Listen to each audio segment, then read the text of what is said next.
Today's guest is a comedian, an actor, a writer, and a director known for some of the funniest shows that anyone has ever seen. He's going into his 4th season and final season of Righteous Gemstones, which just kicked off on HBO. Vice Principals, Eastbound and Down. He's a legend, and he's one of the most requested human beings ever to be a guest on this show. I'm grateful to spend time with Mr. Danny McBride.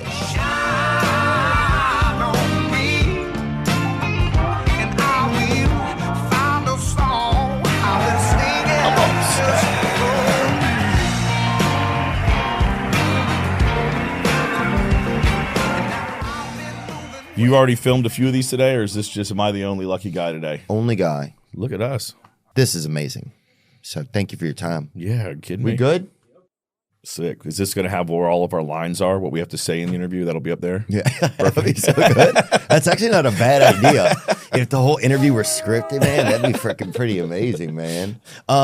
Good to see you today. No, I got this. There's a place called Matcha Luther King that I went to, and I was like, sick. This is, it just like, is that a, like, are we at that level where you're taking a guy like that and turning it into Making like money. a pun? Yeah. Matcha Luther King. Yeah, it was cool, but it was just like, you know. They have the I have a cream drink. It's just like a cream coffee. I'll have a medium. yeah, those motherfuckers. That's crazy, dude. Good to see you today, Danny McBride. Thanks for hanging out. We're on. This is happening. We're doing it, huh? Yeah, is it okay? Perfect. I was waiting for this. Yeah. I just having one of those days where it's like my skin feels all dry and stuff. Wonder why that is. I don't know. I don't know how hydration became like the hot thing in the past 10 years. Is that it? People only started drinking water and hydrating in the last 10 years, you think? It's more prevalent. You people like stay hydrated and stuff. I just think it feels more, it's more popular for sure. You're in Burbank, though. Yours is this dry climate out here. Dries you out. Yeah, it might be true. It's not like Charleston, South Carolina. It's always balmy, sweaty. Oh, yeah. Wet. Oh, dude, I went to CFC for a semester. Did you really? Yeah. The College of Knowledge. Yeah, baby. I used to live on King Street over there, right across. They had a Bebe store over there. It was like women's fine clothing or something. Unfortunately, I don't think it's still there. Or body textiles or something. They had a place called Silver Dollar. Yeah. Bar that we used to go to. Yep, I've been to that place before. Have you? Yep. Yeah, boy. Charleston's a pretty fun spot. God, it's great, except I took a girl on to one of the, I think it's one of the 5 most unique cities in America, Totally. I think. And I took a girl on like a carriage tour or whatever, and it was a black girl that I was dating at the time, and a lot of it's kind of, it gets a little, some of the history around there is, oh yeah, they got some history around. It's some risque history. So like, at a certain point, I'm like trying to tip the driver early, like, dude, just tell me, like, can we change this to a ghost tour maybe? Yeah. So, but dude, it's so fun there, and you go out to like the beach and stuff there. Do you guys spend time on the beach, or what is your life like yeah, there? I live by the beach, and then we're on the water all the time there. That's like the beauty of that city. You got all that water, you got all those good restaurants, the people are nice. Yeah, it's a pretty sweet spot. Yeah, and it's good. And you can kind of learn to surf there. People don't realize that. You can kind of learn to like baby surf there. Yeah. There's just enough little wave action. Just the perfect little waves. Yeah. Do you ever get out there on them? I think I'm too top heavy to surf. I'm more of a bodyboarder. Yeah. You ever seen big heavy dudes try to surf? It's really it's hilarious. It's like Mr. Potato Head body out there trying to surf. The aerodynamics are off. Yep. Yeah, why don't they have who's coming out with the big boy board? Big and tall needs a surfboard. I feel like you have to just go all in on the boogie boarding. Like, no, I'm good at this. This is what I'm all about. I could stand up on this thing, but I choose not to. Dude, but is there anything a little bit dicier than being an adult boogie boarder? Like at a certain point. Yeah, it's true. You're not going to pick up any new fans doing it. And the wives are always just standing in the distance, like just waiting, shaking heads. Yeah, like I'm in it for the children. I brought you a present today. Did you really? Yeah. I always like to share new products that I find useful in my life, and this is a dick laser. Oh, damn. What it is it's like a laser pointer that is a dick that projects dicks. Oh, really? Yeah. So if anyone's running their mouth too much in here, look at your shoe. Look what I put on your shoe right there. Whoa, that's cool. That's pure cock, huh? It's pure cock. There's some variable settings on there too, I think, where you can kind of change what nasty stuff you put. That's the PG end right there. That's just your light. The other end is where you get the dick right there. Oh. So this is where you find a suspect like that. Yeah, and then the other one's where you embarrass him. Wow, dude, thank you, bro. Yeah, you're welcome. I think you could use that. Anytime anyone's talking too much in here, you just throw one of those across their forehead and it'll shut them up fast. Yeah. Or if you see an old guy, you put a limp one on him just to fucking... I make my cats chase it around the house. It's pretty useful. Oh, yeah, dude. There's nothing cooler than that, seeing some cats chasing a little cock around. Those are the good old days, you know? Bro, thank you. This is so nice, man. We've had 2 really neat gifts, and this is definitely one of them. Cherish it forever. Very, very sweet of you. Was your neighborhood cool growing up, or was it like in a city? I know you grew up in Georgia. I know that. I was born in Georgia, but... you grew up in Virginia, sorry. Yeah, Virginia. I was born in Georgia, and then we actually spent a few years after that. My dad was a guard in the prison at Lompoc, California. So I lived for a few years on the prison reservation right outside of the prison where like all the people lived whose parents worked in the prison. What? All the like prison family, like you were there with those children? All types of, I bet it's pretty diverse over there, was it? It was. Pretty tough crowd. Yeah, it was crazy. And I lived there, and then my dad got transferred to the Federal Bureau of Prisons in D.C., and so that's when we moved to Virginia. Is it scary being the child of somebody that works at a prison? Like, what's that kind of energy like? You know what? I didn't really kind of get it until like, I mean, this was like, I'm talking like real little. Like I moved out of there and we were like in kindergarten. But oh, yeah, I can remember though, one night the alarms going off and like my dad came in and like rounded me and my sister out and we had to go into their bedroom and shut the door, and I like looked out the window and it was just my dad with the shotgun going outside, jumping in the back of a pickup truck with all my friends' dads. There was like a prison break and they were going to go chase the dudes down. It was like, ooh, this is some real shit right here. Yeah. Yeah, bro. God, that's cool. Yeah, because I wonder if you did like if your dad, I guess he doesn't bring work home because that would be like having an inmate come over for dinner or whatever. I think if he brings work home, there's a big problem. Yeah.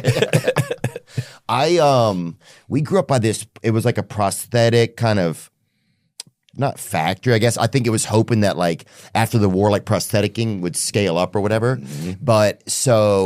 But it never really did. But they had a lot of, they give us like the used, like the fucking, you could get them out back. Sometimes the used ones, the ones that didn't. Used prosthetics, ones that people didn't want? Yeah, returns, or ones that were, they didn't,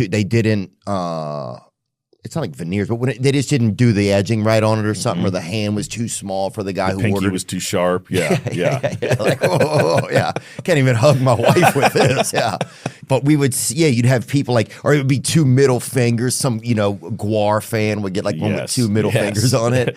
But that was something that was always funny around us because you'd see like people would chase each other with different little appendages, or you'd see fucking somebody, not hit their wife, but throw a hand at her, or something. It's cool that you knew where to find those rejects. That's good. It was fun. It just made things fun. Or you see like somebody try to break into a car, but not using their own fingerprints, like try to. It's brilliant. Yeah, just type shit like Commit that. crimes. I like it. Yeah, it was a different time, but yeah, I missed that a lot. I bet you have influence. You could probably get fake hands with 2 middle fingers still if you wanted to, I bet. Yeah, that's a good one. I think somebody could send them your way.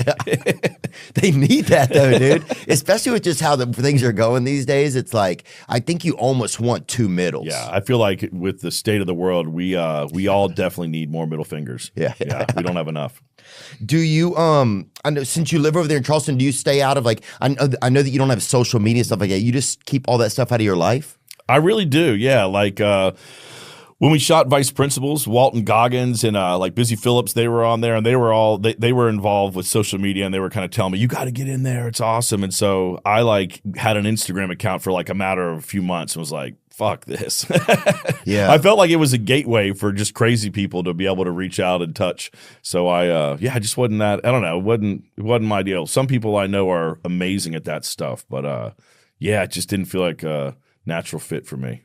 Yeah, and so, but it's just good that you like recognize that. Yeah, it's kind of addicting and it makes you feel bad, I think, sometimes. Some things are nice to see because it feels inspirational, but then sometimes you're just like, you're keeping up with this kind of weird void, it feels like. I liked it purely. The only thing I miss about it is I like seeing bum fights. I like seeing all the schoolyard fights. I like seeing fights. That's what I like to see on there.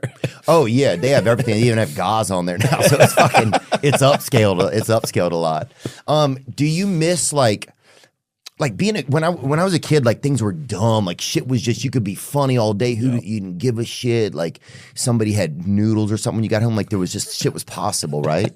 Somebody had noodles when you got home, or it was just like everything was gonna kind of be okay. Do you miss like? But I notice as I get older, my brain doesn't even come up with like some of the ideas and stuff that I had when I was a kid, and like, do you notice any of that for yourself? Like that you felt like your humor was different then, or that humor changes as you get older? I feel like if you're creative, being bored is good sometimes, right? And I feel like sometimes with these phones, with all this information all the time, your brain is just constantly occupied by other people's noise. And so I felt like when I kind of turned that stuff off, I just felt like there was all of this noise that just went away. And then all my stupid ideas could flourish. I could make jokes about noodles. Anything was possible. Yeah, that's a good call, man. Yeah, it's like, because maybe sometimes I think that is what I miss. I almost miss feeling, I know this sounds weird, I almost miss feeling dumb a little bit. Yeah, not knowing about everything that's going on in the world. Yeah. And not wearing all these things on my face that aren't even of my own life, kind of in a way, you know?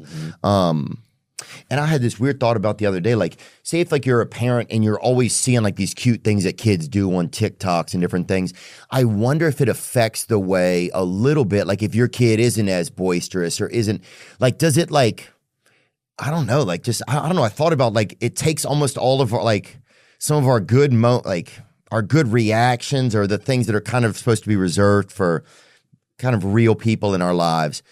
Does it start to like take those reactions to those people? Does it make any sense? Yeah, no, it totally does. I feel that you'll see people on there that are going on these beautiful vacations. And you're like, damn, how do they know to go to these places? I don't know this. Like you start comparing all these things in your world to what you see there. I mean, I'm not someone who's like, I'm not against it all. I think that there's also awesome stuff with just anyone being able to have a voice and anyone being able to reach people that have what's it called. But yeah, I think for me, I saw that it probably wasn't going to be the best thing for me, so I just didn't participate. Fuck, that's brave of you, though. You're almost like damn Christopher Columbus. I feel like you just don't see a lot of it. It's cool, man. I'm waiting for it to go extinct, and I don't think it ever will. So now I'm just I'm like the Amish, man. I'm just pretending like none of these advancements are there, dude. I'm just in my house making rocking chairs and selling, taffy. Is that what you do? Or is that what you spend your time? Do you have some good hobbies, actually? I need to get some hobbies. I don't have good hobbies. I think my hobbies were always like making stuff. Like when I was a kid, I'd make movies or write stuff. And then once that became my job, then people are like, what are you into? It's like, I guess just my job is what I'm into. But that's what's beautiful about Charleston. There, you can get out in that water, you can get outside. And so that stuff is great. Yeah. Yeah, dude, I had a roommate over there. We would drink so much gin and tonics and just wet the bed all the time over there. A lot of bedwetters in Charleston. Oh, dude, beautiful. Yeah. People were like, I'm on the sailing team. It was like, sure you are, brother. You better fucking put a catamaran in between you and your wife, dude. Dude, you know who I saw yesterday, speaking of social media? The Rizzler. You ever seen this kid? Oh, I've seen the Rizzler, yeah. Dude, I met him in person. Yes. I'm having dinner, right? I was having dinner. I look over, and it's a kid. And you don't want to look for too long because it's like, it's just not something you do. And look at him. Look at him, dude. Oh, and you got a pic with him, too. I love it, man. Bro, I was so excited. And but it's kind of weird because you don't want to be like, I'm talking to a kid or whatever. And then, but definitely, dude, I'll say this. Wait, where were you guys at? Is that Craig's? Went to Craig's The dinner. Rizzler's just hanging out at Craig's, huh? Oh, it blew my mind.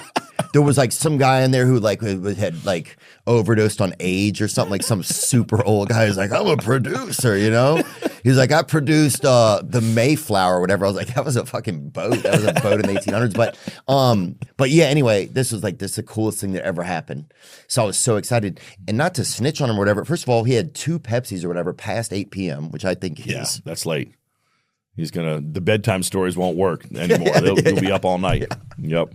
Yeah, that's a little late. And some people say his grades have been suffering. And I'm like, well, I think he's evolved past grades, right? He's never going to have to learn anything. He's just going to be able to do whatever he wants in this world, I think. Yeah. Yeah, that's true. My son watches all this stuff, so he keeps me up to date on who's who. The Rizzler, he shows me the ways. Oh, that's cool. Yeah. Yeah, it was definitely nice. I mean, it was just neat to see him. It was interesting to be impressed by a child, but he's kind of like the Macaulay Culkin of like their generation, it seems like. You know? I mean, maybe that's a reach, but yeah, he was fucking eating at Craig's with some. It was very bizarre. And I asked him a question, and he just started doing his arms like that. Did he do his little move to you? Did he give it to you or no? I don't think I got it. I think I'm an adult, and I shouldn't have really been talking to him, so I think I was a little. And the weird thing is, you see all these adults looking at him. It's just got to be so weird to be him. It does. It's like he's this generation's Shirley Temple. Yeah, he really is. Yeah, he's an Italian Shirley Temple. But it definitely looks like, I just heard his grades have been suffering. And I even was like the dad, I was like, somebody said he's had issues in social studies. And he looked at his dad like, you've been telling people. Yeah, why are you talking about my grades? So that was kind of interesting. My friend and I made a movie. David Spade and I wrote a movie. Thank you for inspiring people to like just kind of create stuff on their own. Oh, that's great. Yeah, I have some buddies who I think Steve Little was in it. Yes, that's great. Did you guys have fun with him? Oh, he was the best. Maybe him and Chris Elliott were like the best people that came in. Man, that's great. Yeah, Steve Little is such a good dude. He's so incredibly funny. Sweet, too. Sweet and kind. I love him. He's like just like a teddy bear that's been like not in a halfway house, but definitely like boot camp, like could have been a wrestler type of energy. Yes. But yeah. And he's fearless. He'll do anything. He was like just it was awesome just for him to be in there. Did you cast for him? Like, were you the picker for him? Yeah, I was the picker. Yep. When we wrote the pilot for Eastbound and we had that role, we just went to we went through the regular casting process. And honestly, like as soon as I saw him, then that's like where that character kind of like blew up then. Like there was no intentions when we first wrote that character would be such a big deal in the show, but it was seeing how genuinely funny he was and how cool he was. Then every season just became like, what can we get Steve to do this year? And he never shied away from any of it. He was always game. He'd always take it much further than we ever imagined. He was amazing. Yeah, he's special. And he drank out of those little creamer cups. I saw him drink a couple of those in a row. Me and him went down to Guadalajara, Mexico. I guess it was beginning of last year. I was launching this tequila brand, Don Gato, and I got him to come down there with me, and we shot these ads for it. And after the first day of shooting, I came down to the hotel bar, and he was just there with a pad and paper. And I'm like, what are you doing? He's like, I'm handwriting my mom a letter to tell her how much fun I'm having here. I was like, that's what I love about Steve Little. He handwrites his mom letters. It's a special person who does that. Yeah. He definitely seems like a hug that got left somewhere but rescued. That's right. Yeah, we texted a little bit after. I got to touch base with him and say, hey, but that was just crazy. And it's just crazy. Like you see people and you're like, oh, this works for casting, because we would have friends that would send in videos and some of them are like audition tapes. And then you're like, oh man, that's my friend, but it just doesn't fit for this thing. It's just not the right fit. Yeah. It's like, it's super specific kind of to watch, because I used to just put in audition tapes and I would never get booked for anything. And I was like, but then this time we're getting the videos in because we're doing the casting. You're like, first of all, I see why I never got anything. Like my shit was fucking very obtuse. But then you'd have friends that would send a role and you're like, oh, this is almost perfect, or this would be kind of risky, but it might be adventurous. That was probably one of the most fun things I think about creating something. Yeah, that casting is definitely fun because stuff can just take a new life on. And you're right, it's one of those deals where someone can be really good and you can kind of tell instantly whether it's the right fit or not even based on their talent, but like whatever ideas you had in mind for what that character looked like or how they talked. And you can kind of tell instantly when someone comes in like, yep or nope, and I think that's a hard gig, man. I've been lucky that I have like tried to write most of the things that I've done, but just being an actor has to show up constantly and put yourself out there in that way. It's tough, man. It is hard. And drive over there and be depressed while you're driving over there, trying to do your lines and be in traffic. Sitting in a lobby where it's a bunch of dudes who look kind of like you. Sucks. Yeah. Oh God, dude. Yeah, that was some of the tough. Like I did that for probably 6 or 7 years, probably, and I never had any hope that I was gonna. I almost did it. I think I don't even know why I was doing it. I think you're just in LA. Also, when you're young enough, you have the energy to do it. With Fistfoot Way. You didn't write that, right? Jody Hill wrote it? Me and Jody wrote it together. You wrote it together. And you guys shot that on Super 16 or no? Super 16, yep. Okay. And you made that without going through SAG and stuff, right? No, it was totally independent. I think we shot it for about 70 grand. Shot it in like a little less than 3 weeks. And yeah, it was all just buddies. Everyone just came down there to do it. And yeah, I mean, it was Jody and I had both lived in LA for a few years at that point, and neither of us had found like any real success. And so it was sort of a Hail Mary of just like, all right, let's just see if we can kind of do this on our own. And what do you notice that's easier about doing a film like that, or doing something where you have to go through all the where everything is more guilds and all of that? If you're at a place where you can afford the guilds, then you already have a leg up. You're already kind of in the zone. That thing there was like, there's no one trying to help us make it. There's no one, they don't care about it not being the guilds because they just don't ever think it'll see the light of day. So, every bit of that is a fight, because not only do you have to kind of get the resources and figure out how to do it and how to talk people into coming and doing it when there's no upside for them. But then even once it's done, there's no guarantee that anything will ever happen with it, And so I think that can be pretty discouraging for people sometimes. Yeah, it's definitely interesting. Like we made this movie, and now we're figuring out, like, we wrote it and everything, we funded it ourselves, so it's super scary because you're like, all you really have right now is this piece of debt, kind of. But then it's like too long right now. It's just like we got to figure it out. It just seems like I don't know. The whole thing's been super fascinating. Yeah, it's a crazy process, and now especially the entertainment industry's changes so much, and yeah, it's all risk, it seems like these days. Yeah. Do you envy things about the entertainment industry right now, like as opposed to whenever you kind of first got into it?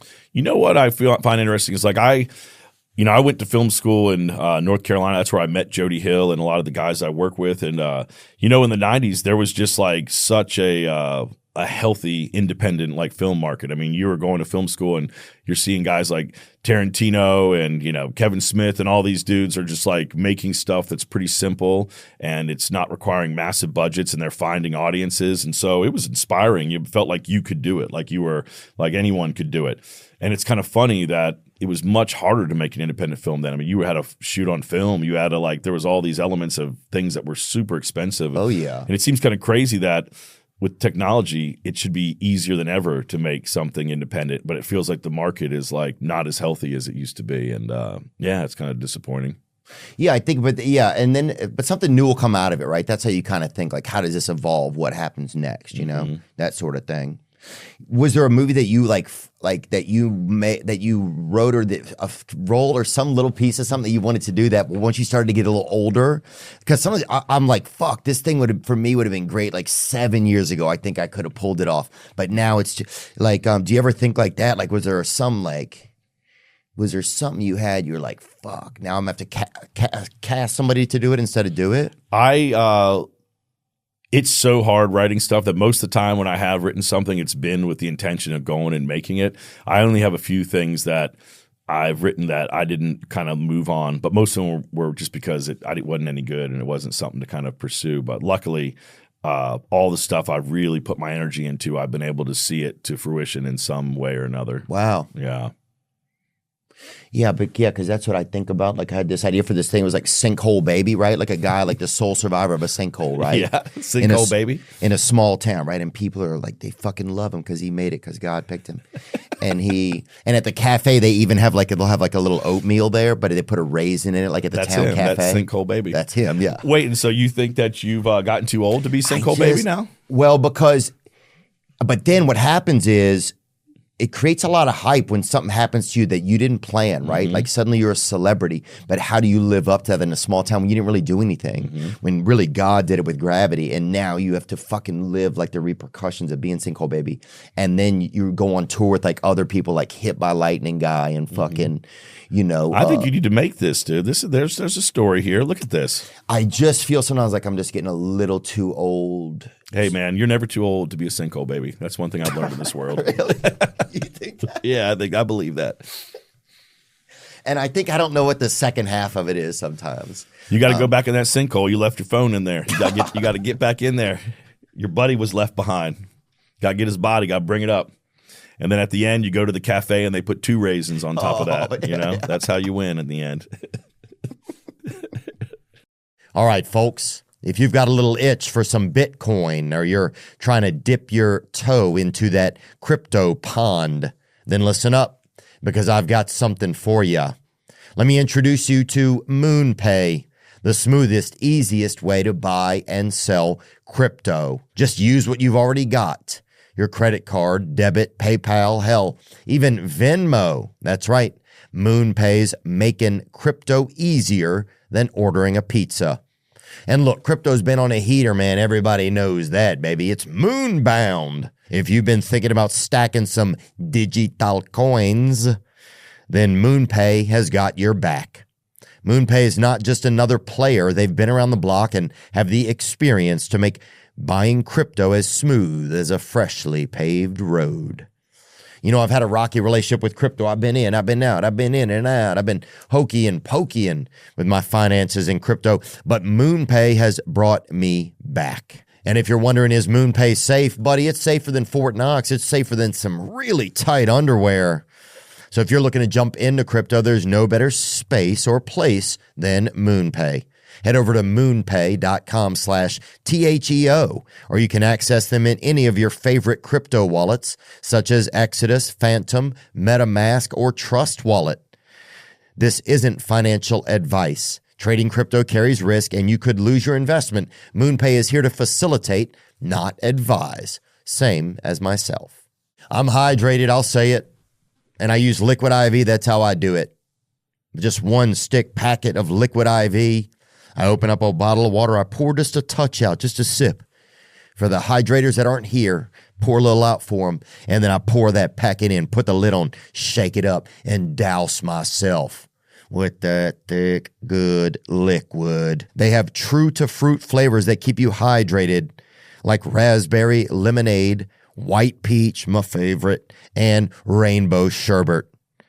Liquid IV, Hydroscience, provides an optimized ratio of electrolytes, essential vitamins, and clinically tested nutrients that turn ordinary water into extraordinary hydration. Break the mold and own your ritual. Just 1 stick and 16 ounces of water hydrates better than water alone. Treat yourself to extraordinary hydration from Liquid IV. Get 20% off your first order of Liquid IV when you go to liquidiv.com and use code Theo at checkout. That's 20% off your first order with code Theo at liquidiv.com. Stay hydrated. I'm dried out right now. Better get some. Do you see Shane Gillis sometimes? Have you seen him? Oh, yeah. I love Shane. Have you gotten to meet him or no? I have. Yeah, we helped him produce Tires, his show he does for Netflix. You helped him produce it? Yeah. Oh, I didn't even know that. Yep. Yeah, because it's so funny that I think there's times when I see him and I'm like, oh, there's something about him that it's not but there's something about the way he is. He's himself. He's himself, not polished and just kind of shooting from the hip, That's good. I think people respond to it. I think they like seeing that. Yeah. Yeah. He's a special guy. And he just like one look, he's like, yep. And you're in, dude. Yeah, he makes me laugh. He does, man. He makes everybody laugh. It's good, and it's cool to see him. Like, Tires was kind of a comedy that I think kind of changed things because there's jokes in there that I feel like they wouldn't put on Netflix 10 years ago or even 5 years ago. Yeah. And now it's changing. Do you feel some of that? I feel like we've always tried to push it in everything that we've done. I know people are like, oh, you can't make comedies about this, that anymore. But, even when we made Eastbound and Down, it wasn't like they were asking for that. It wasn't like people were like, we need like a racist baseball player that cusses at kids and does cocaine. There wasn't like like an ad in the trades for it. I think that you come in, you make something funny, and then that's what, that starts new trends. That makes people gravitate towards it. I think that obviously you see people getting in trouble for saying fucked up shit, but I also I feel like it's very rarely do you see people get in trouble for actually like making something that is, I think people get in trouble sometimes rightfully so for saying bad shit, but I can't really think of where people really get in trouble for like making something that pushes the lines. Maybe I'm like forgetting things, but I kind of feel like a lot of times people just want their ass to be kissed. And I think when you make something that pushes the boundaries, everyone's not going to kiss your ass. People will get upset about it, and you have to be cool with that being part of what goes with pushing the boundaries, is that those boundaries are going to sometimes push back on you, and that's just part of the deal. Yeah, I almost relate to when you're saying that. It makes me feel like if you tweet something, you're just saying something. You're looking for controversy. It's like, But if you go out and make put out a conversation of something, then the response from people is different. It is. Like tweet, people just argue. There's all type of shit. But you go and actually put a conversation out, then it is more of like discussion, and people at least respect that you had the conversation. I think so. I think that's what it is. I mean, obviously, you can be judged on whether it's good or not, but that's a different thing than whether if you're just putting something out there that's problematic and people get mad about it. I mean, it feels like that's honestly what you're asking for, right? When people put something out there that's controversial, it's made to have people start fighting, right? Isn't that part of how the whole thing works? I think so. Yeah, Shane just did SNL. Did you get to see any of it? I did. I saw a couple beers. That's pretty funny shit. Good, I need a couple beers in my personal life. I think I will fix a lot of things. Oh, yeah. I mean, I fucking used to overdose over there in Charleston, especially on Halloween. Dude, one year I made out with 3 ladybugs, dude. Oh, just the creatures, the ladybugs, the actual insects? Or people dressed as them. Oh, perfect. And then you wet the bed and went sailing after that? Perfect. That's a perfect night out in Charleston. That's the Charleston Decathlon right there, dude. Oh, yeah. Everything in Charleston seemed haunted. Shane just did SNL. You ever hosted SNL? I've never hosted SNL. Did you get asked to do? Did you not want to, or was it a thing? Or is there any real gravity there, or am I just slurping around? Because I'll fucking shine this dick on myself if you need me to. You can. You shine there. You know what? I love SNL. I grew up watching it, and one of the first movies I ever did was Hot Rod, which was produced by Lorne Michaels. And when we were shooting Hot Rod, I met Bill Hader and Andy Samberg and Akiva and Yorma and all those guys, and they were just coming off their first year of SNL, and so it was cool. I liked those guys, and Lorne had actually kind of prodded me to see if I was interested in joining the cast, but it was the same exact week that we sold Eastbound and Down.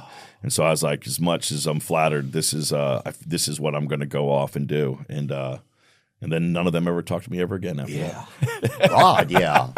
Well, after seeing Kenny Powers, how do you think Kenny Powers would pitch against some of today's hitters, do you think? I think he would have to juice it up, dude. He would. He would have to. Don't you think? I feel like there should just be a special league for just all the dudes who juice it up, right? Bring it up. There's Olympics that start. There's a new dope Olympics they're starting up. I love it. That's a great idea. The Trump Sun is starting up, which is kind of fucking perfect. Is it really? It's an enhanced games, what they call it? Enhanced games, brother. Oh, dude. Which is that's also what I call my erection a lot of times. This is something else. Yeah, because I'm on those pills, but a group led by Donald Trump Jr. is infusing funding and some political muscle into the enhanced games. And so what's the thought process here that this will sort of anybody who wants to dope it up will stay out of the regular leagues and they'll gravitate towards this? Is that what it is? Come over here. Yeah, it says he's offering $1 million for the first sprinter to break the 100-meter world record. Can you imagine some guy the rest of his body's falling off? No, they cross the finish line and their hearts explode. That's what happens if you win. Yep. Wow. How do you train for these events? I can't wait to see. It's just going to be superhumans leaping over houses. Well, I'll tell you how you train in our town. You would meet up with a guy behind the Winn-Dixie and get some Test 200. First of all, you would hide it from your wife and have to pull over on the side of the interstate and shoot. And you and your buddy who have been like talking about who commonly refer to against gay folks have to pull over and shoot it into each other's rear ends. Yeah, and then all your hair falls out and zits start forming on your back and your wife is like, what is going on? What happened to you? But you're ready for the three-legged race with your buddy. You're gonna do it. Yeah, I like that. Okay. That's what matters. I'll tune in. I'm in. You have your last season of Gemstones? Last season of Gemstones. I live in Charleston like we talked about, but so I've been out in LA this week just running around, running my mouth. This is my last day of running my mouth. It's wonderful. Oh, thank you, man. It really is cool. Save the best for last. Well, it's nice of you to say that and lie to me, but I will say that I waited in line one time to get a photo with you, like probably maybe 10 years ago somewhere. Really? Where? I think it was at Comic-Con. Oh, really? Yeah. Shit. It's pretty cool. I know people, when this show first started, I think everyone thought you were on the show. They always thought you were Tony Cavallero. Oh, yeah. Tony's a buddy of mine. Yeah, you guys had that similar vibe, I think. I actually, honestly, when the first season came out, I remember I met with a reporter and they asked me what it was like to work with Theo Von. Did they? Yeah, and I was like, that's not Theo Von. Oh, I've had people come up to me and think I'm in the Jim Stones 20 times. I'll play along with it. This dude's so awesome, man. Tony's one of the greats. And he's such a sweet guy. He really is. He's incredible. incredible. Somebody put our face right there. I didn't even notice that. Look at that one. No wonder some people think this shit. Oh, look at you, dude. Look at you. And that's Trevor Wallace. That's hilarious.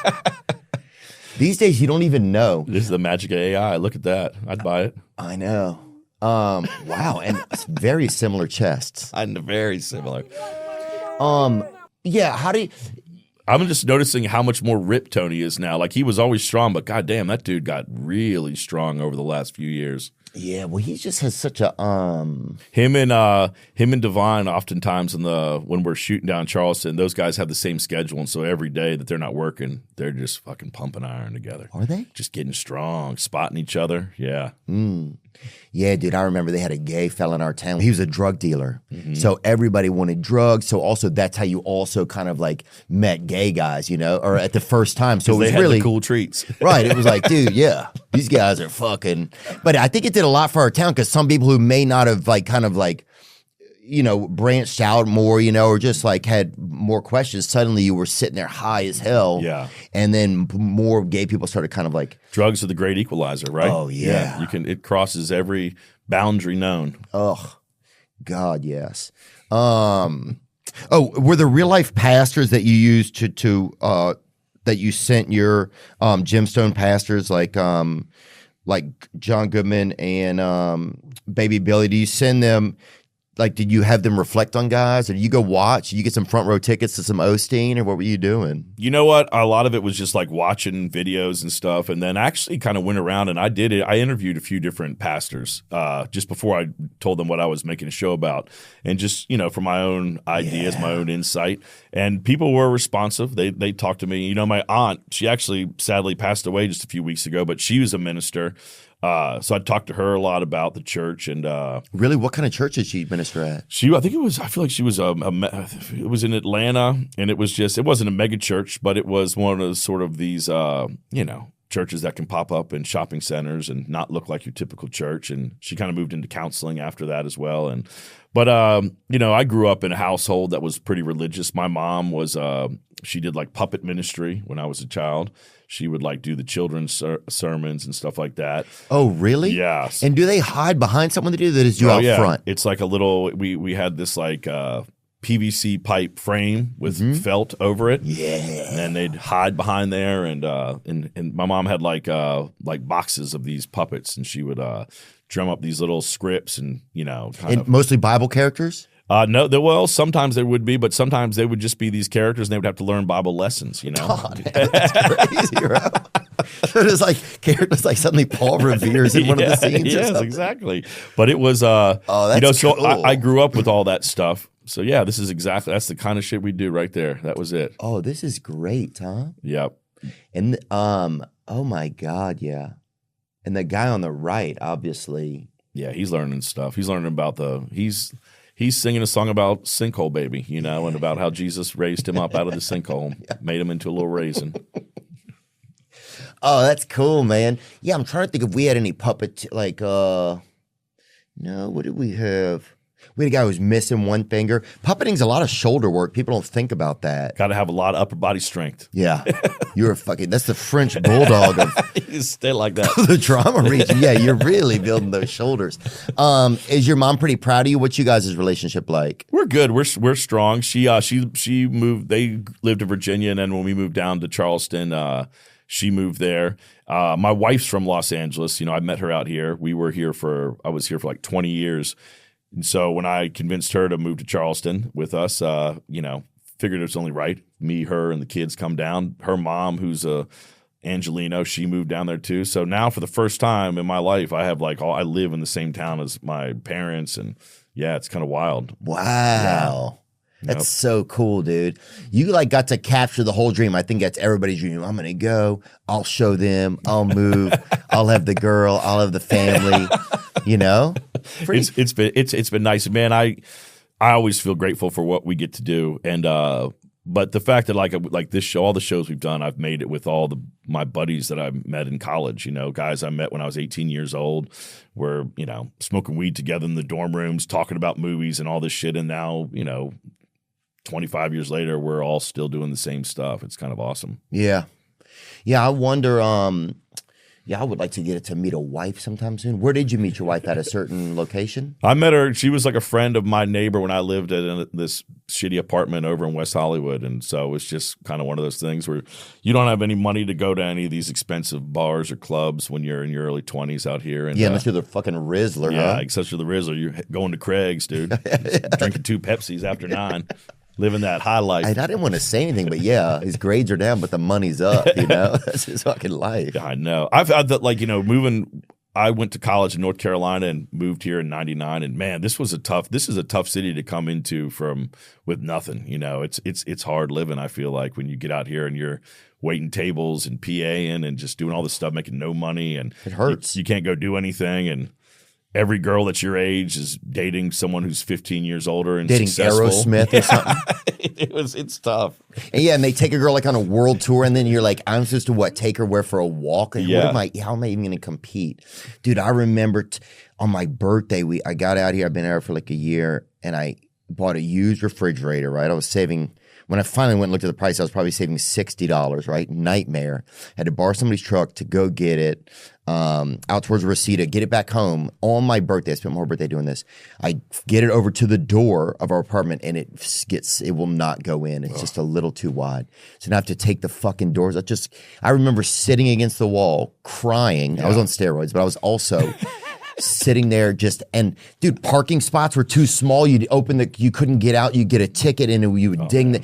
Everything about LA was fucking impossible. Yeah, and it felt too like when the city could be against you. Like parking tickets, stuff like that. I mean, it just felt like when your day was bad, that's always when you would come out and there'd be a boot on your car, and it would just get worse and worse and worse.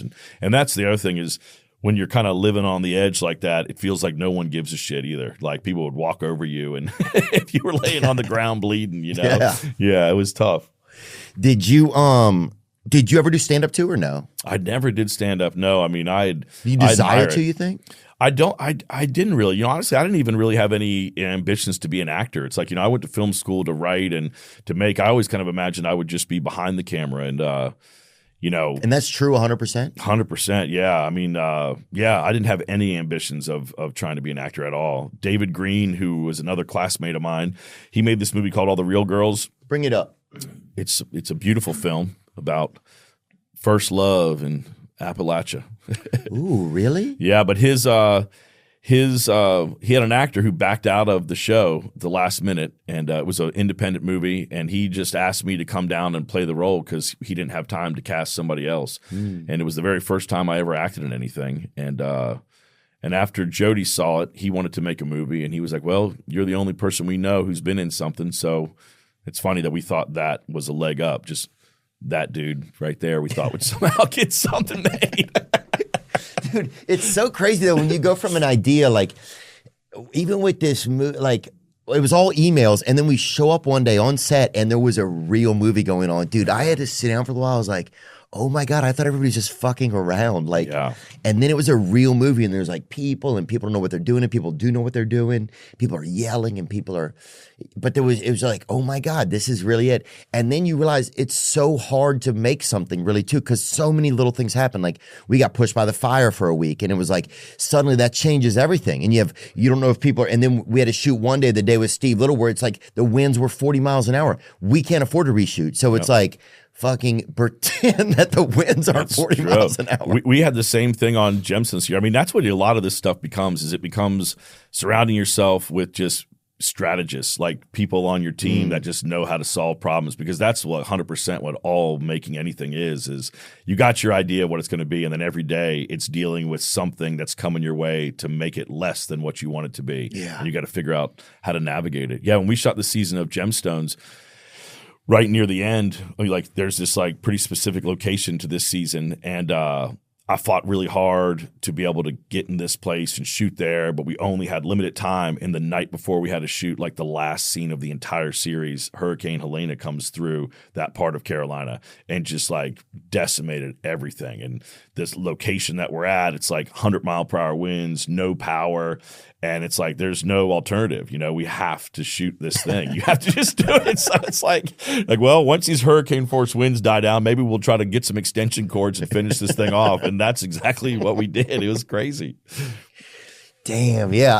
I think it's interesting no matter what level things are at, if you're doing something in your backyard and you and your brother plan to shoot something and then halfway through his attitude changes and he goes in the house. Yeah. It's like it's always, and that ruins whatever your little plan was. It's always something, right? Yeah. There's always something that's going to show up. How do you know when a show is done like this? I wasn't sure with this. I mean, I've been really lucky with HBO that they've always been real supportive of the stuff I want to do, and they're awesome partners to have in this. And man, I think it kind of just came as we started writing this season. To me, it just felt like it. I felt like when I was starting to write it, like everything I was kind of gravitating towards was like about closure and sort of wrapping up these characters like longer stories. And so I kind of kept myself open while we were shooting, like in case I got any other ideas of like maybe I'd come back and do another one. But as we kind of shot more and more, it felt like it was the end. It felt like it. Yeah. And I don't know.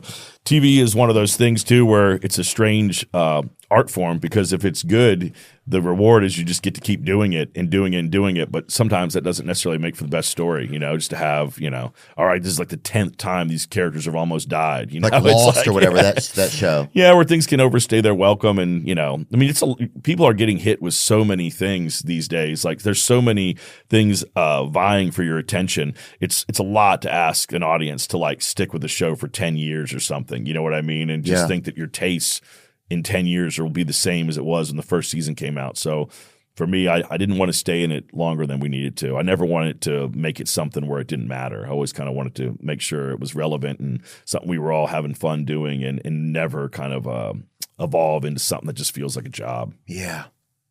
Was there something special that you like to do for your crew and stuff like that? Like you talk so much about like the guys that work for you and work with you. I'm sure you use a lot of the same crew and stuff too, because you develop relationships. You know how people are going to work. You know what people will be there for you on those. When it's 1 a.m. and you're like, what the fuck are we going to do right now?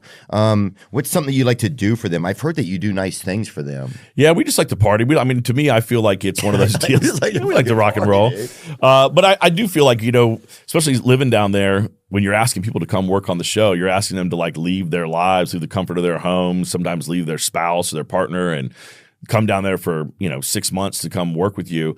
I've been on stuff where I've been on location, and it's sort of like, yeah, good luck, buddy. You're just kind of end up, you don't know anybody. You're sitting in a hotel room. It's the worst. And so I always just try to at a Westin. Yeah, exactly. I just try to avoid that. Obviously everyone's different. People want their own. Sometimes people want to be left alone in the Westin, but I try to just make everybody feel like they're at home when they come there. Like try to make them have a good time. And ultimately, it's like for me, it's the whole idea that we get to make this shit is so much fun. Like, I don't even watch these things after we're done. I don't even go back and watch any of this stuff again. My experience with it is like the act of making it. That feels like the climax to me. I oversee like every cut of this show and in post. But yeah, once this stuff like is done, I'm kind of done with it. It kind of feels, even the old movies from Pineapple to Tropic, it's like, I'll see them at the premiere, and then I oftentimes just will never even see them again. I'll see clips of things online and be like, "Oh, that's crazy! I remember that." Yeah. But I don't know. I have a lot of fun making this stuff. I like collaborating with people, like you were saying, those problems that come up, solving that stuff, that feeling of accomplishment when you do sort of dodge a bullet. Like that's the excitement and the fun for me. Yeah, I notice I don't like the acting part. I notice I like the giving somebody an idea and be like, not telling the other actors and stuff, and be like, try this, dude. Yeah, and then seeing what that creates. Yeah, that's the beauty of it all. Yeah, we had this one moment, like Spade is like taking this dog for a ride because he works for this company called Last Lap. They give dogs rides like they're about to be euthanized or whatever. He gives them a couple more spins around town, in his car. That's nice. That's a nice thing to do. Yeah, sweet guy. So he pulls up, and then it's like Kirk Fox, who he is? Mm-hmm. Kirk Fox pulls up next to him in a truck, and Kirk's just been like looting in the area, I guess, sort of stoplight. And he's like, "What do you guys get anything good?" He's like, "Yeah, we just got a hot lead on John Bonet's wedding dress, right?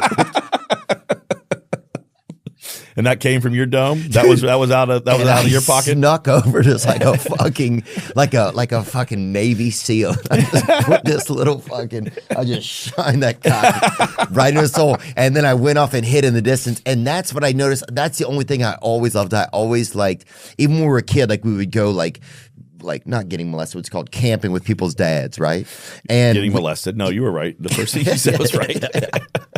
It was like Cub Scouts or whatever. But I remember one time we left and I told everybody that Jay Leno had died, right? And you couldn't check back then. Mm-hmm. So the whole weekend you would hear the dads talking about it and kind of reminiscing about Leno and some of their favorite guests and shit. And I would be in my tent laying down, just crying out of my fucking little penis. I was crying out of laughing so fucking hard. Man, that kind of stuff was Boy Scout camps. I went to a Boy Scout camp when I was a kid, and I remember it was like we had this. Our Cub Master was one of the kids' dads, and it was him with 12 boys, and we're camping. And he just got, over the course of the week, he just got stranger and stranger. And at one point, he just kind of like left the camp for a while, and it had been a bit since he'd been back there. And every night we would always notice that he'd go into his tent and he would just like lay down and put these headphones on and just kind of lay there. And so I was so curious, like, what is this motherfucker listening to? And I'm probably like 12 years old. And when he was gone, I snuck into his tent and I picked up his headphones and I put it on and hit play. They were like messages from his wife talking about how he was a good man and like it made me terrified of the rub. Like, let's just get me home. This guy's sitting in here just like listening to his wife pump him up and with these 12 boys in the woods. Oh my God. That's so sweet of her to make all that. Why did he need it though? Like, that's what it was like. It seemed like the tires were about to fall off. He Probably keeping him off the end of a fucking rope, dude. That's crazy, dude.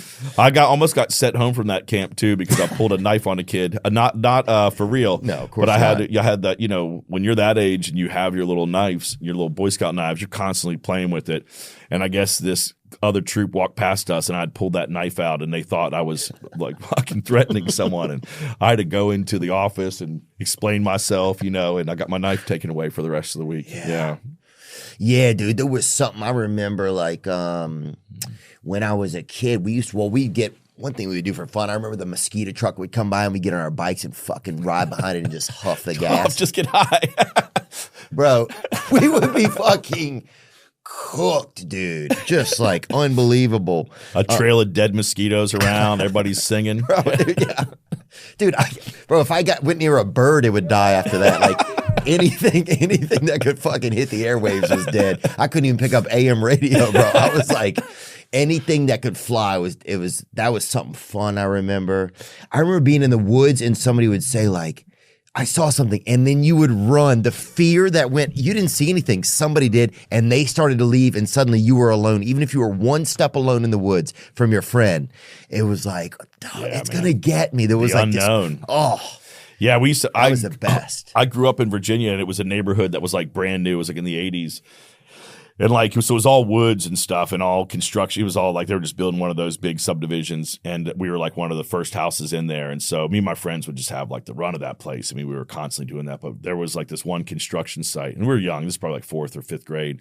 We would just like go there at nighttime and just like take all their lumber and their shit and go make ramps and go build tree houses. And there was this one house that we kept doing it to, and it was a construction site. And we built like a tree fort with all the wood. And I guess the guys who were building the house found out where it was at, and we came out to our tree fort, and they had like ripped everything down. They had like taken it all down. So then that next day we went to that place and we fucking destroyed that house. We took cinder blocks and threw it through the walls. We were like these 4th graders thinking we're just going to show these guys what's Meanwhile, there's some family that has to stay at just no sense. But it was like we took it personal, like we stole that lumber fair and square. Yeah. Like these they're gonna fucking on our Diamondback, freestyle bikes, our BMX bikes, just thinking we ran that shit. Yeah. Dude, I was trying to. We had a glitter. I don't know if it was a glitter truck. I think it was a glitter truck that toppled over like in the interstate near us, and it was like kind of a windy time of year, and our fucking town had glitter in the area for 2 years. In your lungs, everywhere. I mean, you couldn't even.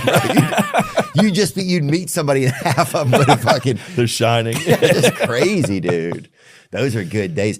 It is crazy how if you have a construction site, if you're building a house, if any kids in the neighborhood, all they do is get in there and break shit. They have no concept of like someone's paid money for this. Someone's waiting to move their family in. It just is looked at as like this doesn't matter. No one lives here, so we can do what we want. God, those are the best times, man. I enjoy using Acorns. I enjoy setting it up. I got it set up for my nieces and nephews. It just to help them start to save, right? To recognize and look at money and finances and just have it be a part of their existence. Acorns is a financial wellness app that makes it easy to start saving and investing for your future. You don't need to be an expert. Acorns will recommend a diversified portfolio that matches you and your money goals. You don't need to be rich. Acorns lets you get started with the spare money you've got right now, even if all you've got is spare change. That's what I like about it for my nieces and nephews. If they spend a little bit of money, the change goes into their savings. So they start to recognize, they start to get an idea of how to use savings. Right now with Acorns, you can sign up and join the over 14 million all-time customers who have already saved and invested over $25 billion with Acorns. Plus, Acorns will boost your new account with a $20 bonus investment. Offer available at acorns.com/THEO. That's acorns.com/Theo to get your $20 bonus investment today. I can't recommend them more. Paid non-client endorsement. Compensation provides incentive to positively promote Acorns. Tier 4 compensation provided. Investing involves risk. Acorns Advisors, LLC, an SEC registered investment advisor. View important disclosures at acorns.com/THEO. You know, I'm still recovering from 2024. Jeepers. I don't know how, what? I still am. I know it's March. I know it's my, here I am. That's just who I am. Life in general can be chaotic. But if you're in charge of order fulfillment for an e-commerce business, you know that's its own special kind of chaos. But with ShipStation, you can count on your day-to-day remaining calm. Save hours and money every month by shipping from all your stores with one login, automating repetitive tasks, and finding the best rates among all the global carriers. Using ShipStation helps us get packages in and out. We got to get some of this, some of that. Celsius is sending a new, we got to get merch, boom, ShipStation. They're there. You never need to upgrade. ShipStation grows with your business no matter how big it gets. Calm the chaos of order fulfillment with the shipping software that delivers. Switch to ShipStation today. Go to ShipStation.com and use code Theo to sign up for your free trial.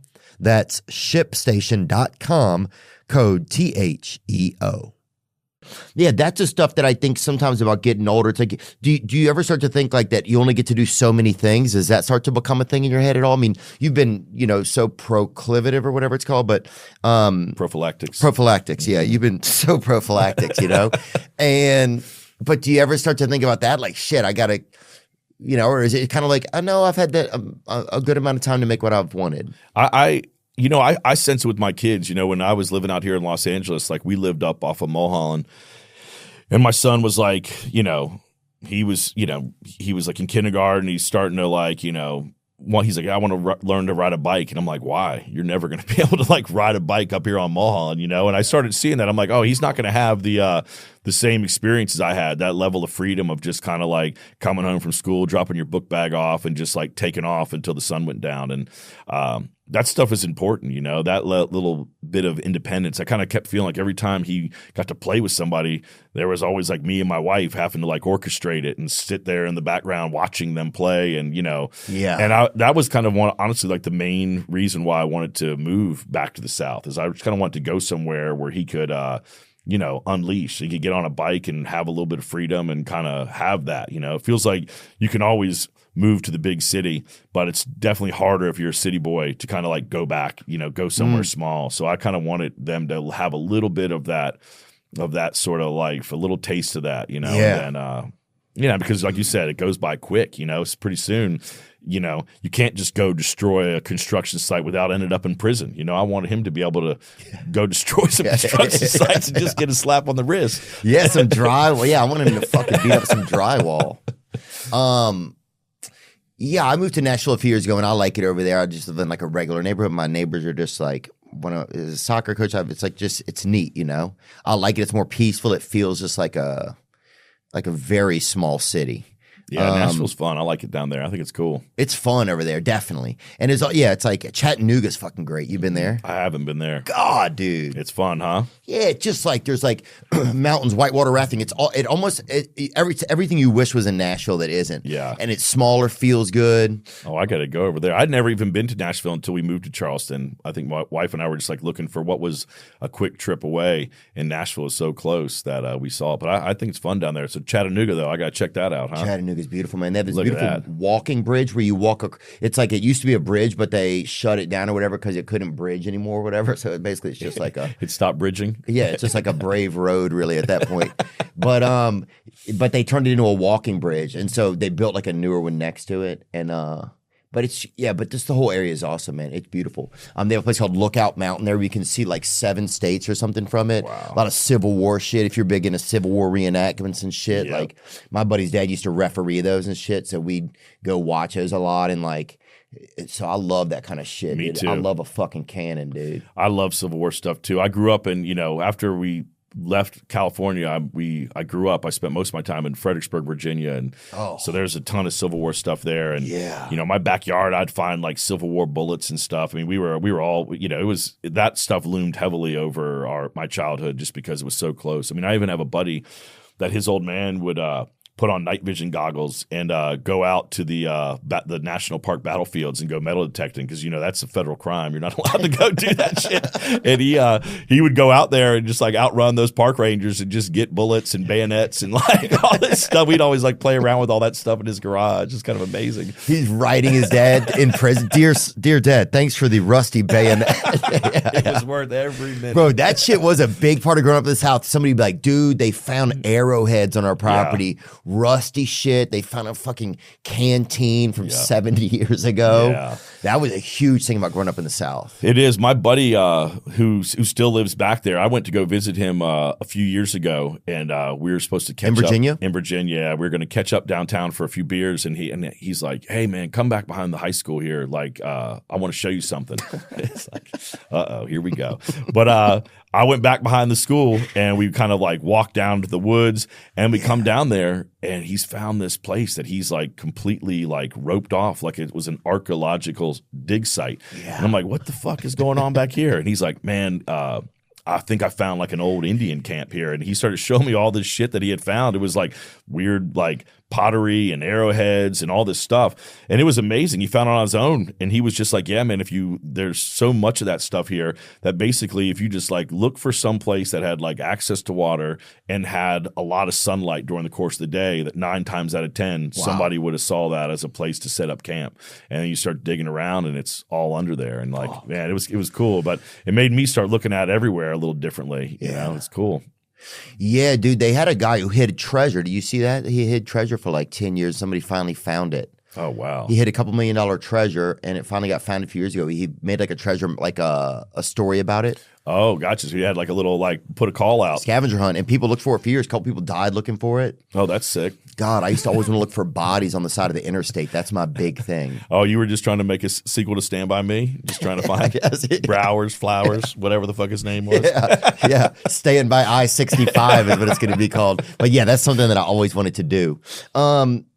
I want to ask you about your kids before you leave. What's something that you admire about your children, if you're okay talking about your children? Yeah, of course. You know, it was cool of you to leave for the, that one of the reasons you wanted to leave, that was for them. It's kind of neat. Like, to be able to do choices like that, like with social media, just like to make kind of like choices that are for the betterment of yourself or others is it's harder to do these days than I think people think. So it's something that it seems pretty neat that you're able to do. But yeah, go on. Yeah, well, like I said, my wife is from Los Angeles. She grew up here, so she had never really lived outside of California. And I liked LA. I liked living here. I had a blast. But yeah, once I had kids, it wasn't like I thought they would have like a terrible childhood growing up here, but I just knew that there were going to be certain things that they wouldn't be exposed to that I just thought would be useful for them to be exposed to. And my wife and I, we headed down to Charleston for a long weekend to kind of like just take a look at it without the kids and just sort of like, could we do this? Like, could we make a run at this? What are we going to do? And we had looked at some houses, and then we were kind of sitting in this bar just having a drink, kind of like writing down on a napkin like the pluses and minuses, like how realistic it would be. And I remember looking out the window, and there was like a group of probably, 10 kids, like probably between the ages of like 7 and 15 on skateboards and bikes and jean shorts, no shirts, carrying fishing poles, not a parent in sight. And I was like, yeah, we got to move here. Like, this is like exactly what I want our kids to be able to do, is just that. I want them to be able to like be free to kind of like explore the world and to see things without having to worry about them so much. And so that was cool. And I mean, my kids are just, I don't know, my daughter is like insanely funny. She's 10 years old, and she is. I mean, honestly, like before she even talked, she was giving people the bird, flicking people off. Like I channel her in that character, Judy, the sister in Righteous Gemstones. You do? I do. I channel my daughter in that a lot of times. Dude, I got to interview that lady one time. She's the most talented. Best, she's the best. God. Edie's amazing. That's so funny that you would channel even a child. Yes. And Edie and my daughter have a very special relationship. Edie calls it that they're in the Bad Girls Club. And so every time Edie talks to my daughter, she'll be like, Bad Girls Club, and Pina will give her a high five. But yeah, my daughter came by the set this year, and there was a dead body on the set, not a real one, but and there was like fake blood, and she was like kind of obsessed with like, what is this? There's fake blood, like what is that? And I started realizing, like, oh man, yeah, she doesn't have any concept of what this is or what I do when I leave. And she kind of got really obsessed with this idea of fake blood. And our props master gave her this big tub of like, fake movie blood. Oh, that's great. And she uses it all the time. Really? She'll call us in, and she'll be like laying in the shower with like blood coming out of her belly button and out of her neck, and pretending to be she's a sicko. Yeah, it seems like things are going good over there. What I would, dude, my brother, so my dad was like real old when I was born. My dad was 70, who's an older man, and so my brother used to do this thing. I've talked about it before on my comedy show, but he'd be like, Dad's dead. He'd come in the room, right? That was his bit? Because Dad was like, Dad would be 79. And Dad's dead. He'd come in, I'd be doing something, he'd be like, Dad's dead. And I'd be like, the first time I was like, no, don't, and I'd go in there and he would be alive, right? And then it got to this is where I knew this is when something I think got weird maybe in my head, because I would be like, he better fucking be dead or I'm gonna beat your ass, right? It became like just the whole juxtaposition of that little thing in my head. Like if I'm gonna get up now, and I better see a dead body. I'm gonna be pissed off. Yeah, that bastard. And then look, you got older and you did that to other people by telling people Jay Leno was dead. That's true. You helped spread that trauma. Yeah, dude, I love that kind of stuff. There was something so much fun about being young. And Michael Landon was supposed to come to our town one time and meet people at the fair, and my mom got all dressed up and went, and he didn't come. Oh, that's a bummer. That was a heartbreaker. Is that what you have, that Michael Landon cutout there? Yeah, we like to have that. I'm a big Highway to Heaven fan. I'm a big Victor French fan. You kind of look like a young Victor French, actually. I'll take that. I loved Highway to Heaven. God. That was good. It was so I good. wouldn't have pegged you for a Highway to Heaven fan. That's good to know. Oh, yeah. Yeah.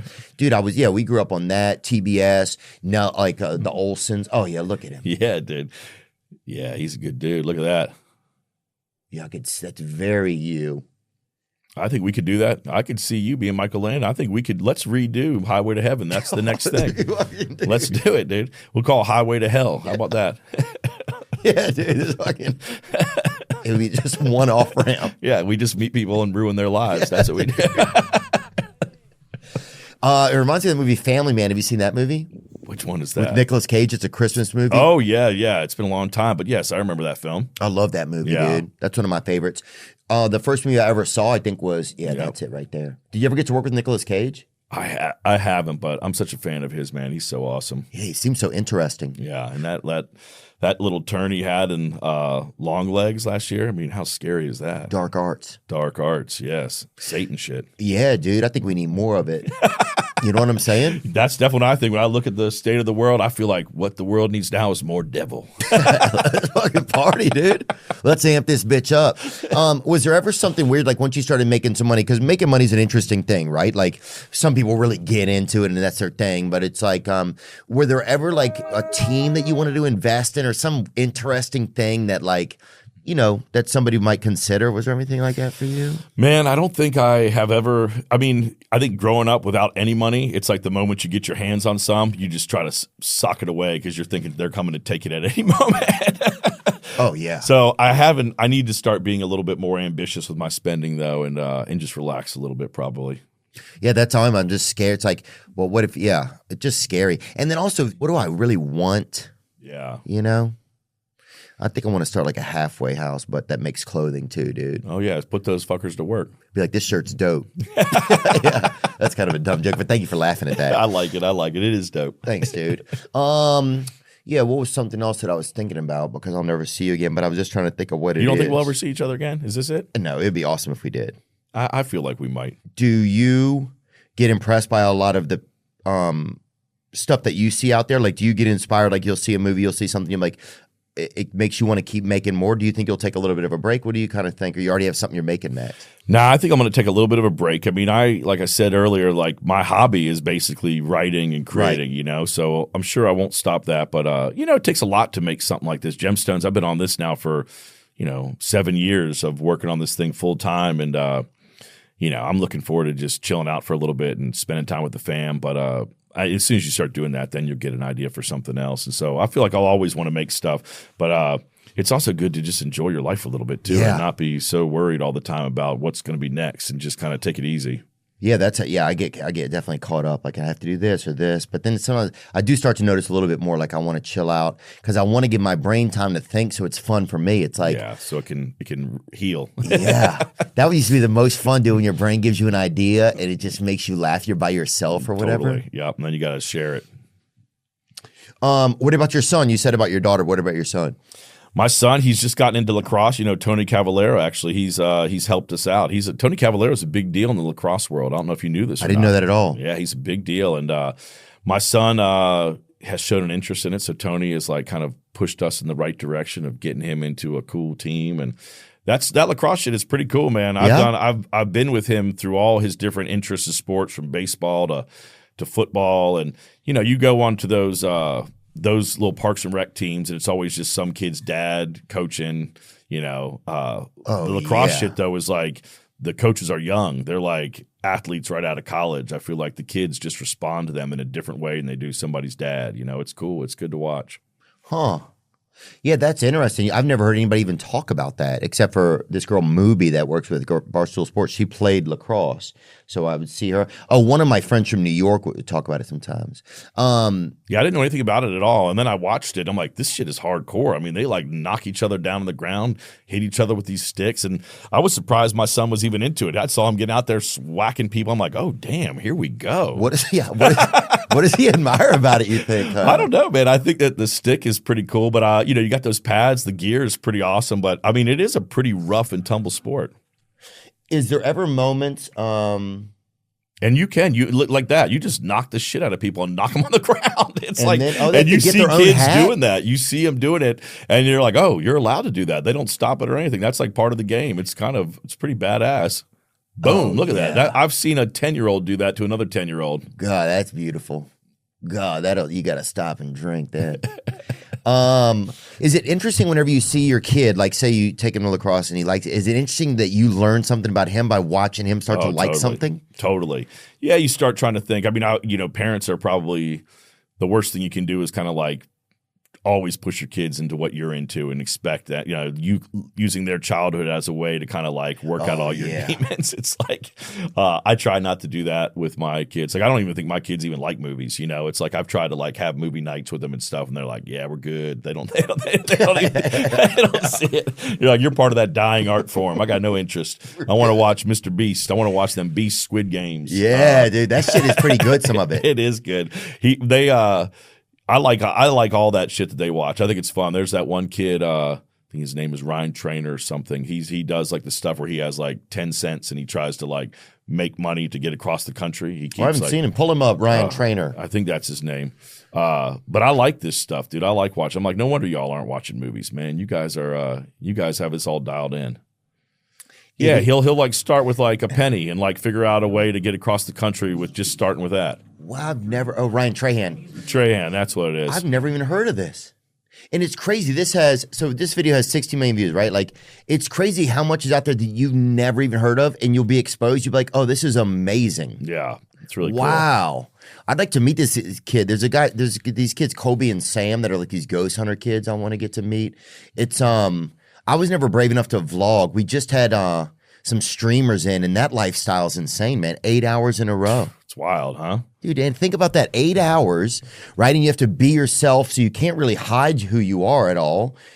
And then you have to go home, and then come back and do it all over again. I know. It takes a different type of brain to do that. That's what they like, though, I think. I mean, he watches kids play video games, and I try to get my head around that. I'm like, but you know what? I do remember being a kid, like over at your friend's house, sitting around the couch, watching somebody try to beat a game, and the shit was fun. Yeah, you know. Yeah, that's a good point. I guess they're just not doing it maybe together as much, but maybe they are. I don't know. This could be a phase in time. I mean, we would go play at the church parking lot, dude. Anybody that would answer the door on the way down the street, it was 3 or 4 blocks to get down there. If you answered the fucking door, you were playing defense, right? So we would knock on the doors about 3:40 in the afternoon, walk down there, and there was a hole. Somebody, I don't know who put it out there, like the devil or whatever, but in the field, they had a field in front of the church off of Highway 190 over there in Covington, and sometimes every 2 years, somebody would step into the hole and break their leg or ankle. Perfect. That's what it was there for. Yeah, that's it, dude. That's a fucking free safety, bitch. That's what that is. That was fucking crazy, though. But yeah, if you answered the door, you had to come play, man. And we would get on our bikes and we would ride. They had like a ride probably about 1.5 miles over this place called Pat's Shrimp and Video, right? Oh, I like that. You get a bag of shrimp, right? Mm-hmm. It wasn't all you could eat, but it was like all they could put in the bag. And you would get to rent a movie, dude. I love that. God, dude. Terminator, I miss a video store, don't you? I miss that stuff. That was fun. There was nothing. Dude, I went to the last Blockbuster in Oregon probably 2 years ago. And these are the things I found fascinating about it. For one, you're not just stuck with what the platform, like the app or whatever we look on it now, Netflix, et cetera, is putting in front of you, like those 10 or 12 movies at a time. You get to kind of consciously wander. And you're like, oh, I forgot about this movie, right? Yep. Oh, what? No way. He was in that. They did a movie together. You see all of these fronts of movies. You'll see 300 of them while you're in there. And you'll be like, drama, I'll do with that, like different ones. Like diabetes is a section. There's like some of the sections have gotten a little bit more casual than before. Pretty specific, yes. Yeah, I'm going to get me a good diabetes movie this weekend. This is what I want to watch. Yeah, I want to see. I want to see these lactose intolerant films, whatever. But it's a totally different experience. There was. It's in Bend, Oregon, which is a great place. If you only about 4 or 5 nice months out of the year at all, though. To be honest with you, a lot of bad. That's stuff. why they got that Blockbuster still in business, man. They needed it. But your brain would be like, oh, well, what do you? And you talk with your friend. What do you think about this? You would kind of discuss it. It just like it was much more. It was so much different than. Oh, I'm just going to pick one off of here. It didn't even feel the same. I think movies needed it. I do. I think that like when you have access to all of it, it makes all of it not that special. And I think weirdly there was something about like if you went to the video store and you wanted to see a movie and it wasn't in, it made you instantly think that movie was a bigger deal than anything. And then like when you finally got it, you would have all this other stuff invested in like, wow, I'm so lucky I got Under Siege. It's here. It's in my house. Steven Seagal, was he in that? He was, yeah. Fuck yeah, dude. Van Damme, when I was growing up, that shit was blood sport. I can't believe that that's a genre that doesn't really exist. You're just like, are there no like 20-year-olds who know martial arts that are good looking, that can just whip ass and be action heroes? Like, what is going on? People don't want to see that anymore? It's a great point. Yeah, a lot of that kind of stuff doesn't exist. I just watched Interstellar the other day. That was cool. But yeah, that genre doesn't exist, man. Garbage Pail Kids cards, we ride and get those bitches. Yeah, that stuff was good. That's good living. Oh, you'd get your ass beat. You just sit there watching Highway to Heaven. That's us, dude. We got this. I don't know, dude. Yeah, dude. Look at that. Look at that. Yeah. I look like I've obviously done some cocaine, and Yeah, you dude, look like yeah, that looks like you me, just got out of jail. unfortunately. Yeah, that looks like you. That looks like me after I watched some of them diabetes films. Yeah, I know. Got a little too deep into it. You'll be the Wilford Brimley, dude. That's right. Dude, my dad bought this car off like some kind of blackish, kind of black guys that lived by us. And it was like some guys that were in the culture with like the big speakers in the car. And at that time, it was white and black guys that had the speakers in the trunk. But he bought a Cutlass off of him and he would listen to like Paul Harvey and shit like in his car. And it would just blast this bass Low in bass there. for no reason. Paul Harvey. Yeah. That's how I was in my high school too. It's like all the you could count that any kid who had like the shittiest car would have just straight up stadium speakers in the back of it. Unreal. Every screw rattling in the car. Fucking unreal, dude. That was so much fun, man. Being alive has been fun, huh? Yeah, not too bad. We'll see. It's been an adventure. Do you like parenting? Is it something that you really enjoy doing? Do you kind of like, was that something that what is something surprising that you found about parenting? And then we'll get you out of here. Man, I do like it. I think it's fun. What's fun about it, man, is like, I try to stay pretty involved in my kids' lives. Like, I don't want to, I know it goes by quick and I don't want to like miss it all and then have all these regrets, when my kids don't want to talk to me when they're all grown. I try to take my kids to school every morning. But it was fun as they got into school, like going back, like walking in for a parent-teacher conference and having to sit in those little chairs and talk to the teacher and be like, I forgot all about this shit. And you just remember all these feelings and emotions of what comes around with the first day of school. And I don't know, it's kind of – and then just seeing childhood from this side of it, and you kind of also realize how short it is. When I was a kid, I thought my parents' whole existence started when I began, and that was their whole life. And then you kind of realize, man, that time period was just a blink in the eye for them. And it's the same. I feel like it goes by so quick. My son's like 13; he's going to be in eighth grade next year, and I already find myself just getting like sappy and sad, just like it's been a good run. I've really enjoyed raising you. Yeah, because I guess once they hit, they don't need you as much. I mean, already now it's like we at nighttime, we'll all sit down to hang, and he'll be upstairs on the game or talk with his friends. You kind of it happens quick. Damn. Yeah. Does it hurt a little bit? You can't really express that to him because that's kind of weird, huh? Yeah, it does hurt a little bit, but it's good. You want him to be independent. You don't want him just sitting there trying to suck off the teat, for too long. You need him to kind of get out there and want to spread those wings. Yeah. Have you ever wanted to pull off like a heist or something? That's my last question for you. Yeah, of course. Who hasn't, man? Rob somebody? Yeah. Fuck yeah. I'm not even talking about a corporation. I'm talking about just some sucker walking down the street with a nice watch on. If you were to do a bank robbery, you had to go in there with a couple of guys. Who do you bring in there with you, Danny? Well, I think after this wonderful conversation, I feel like you'd be game. I'd bring you in. I'd bring Tony Cavallero in. Maybe you guys could confuse people by them not knowing who's who. That could be a good distraction. I'd take the whole gang of Righteous Gemstones in there, man. Even John Goodman. He can throw down.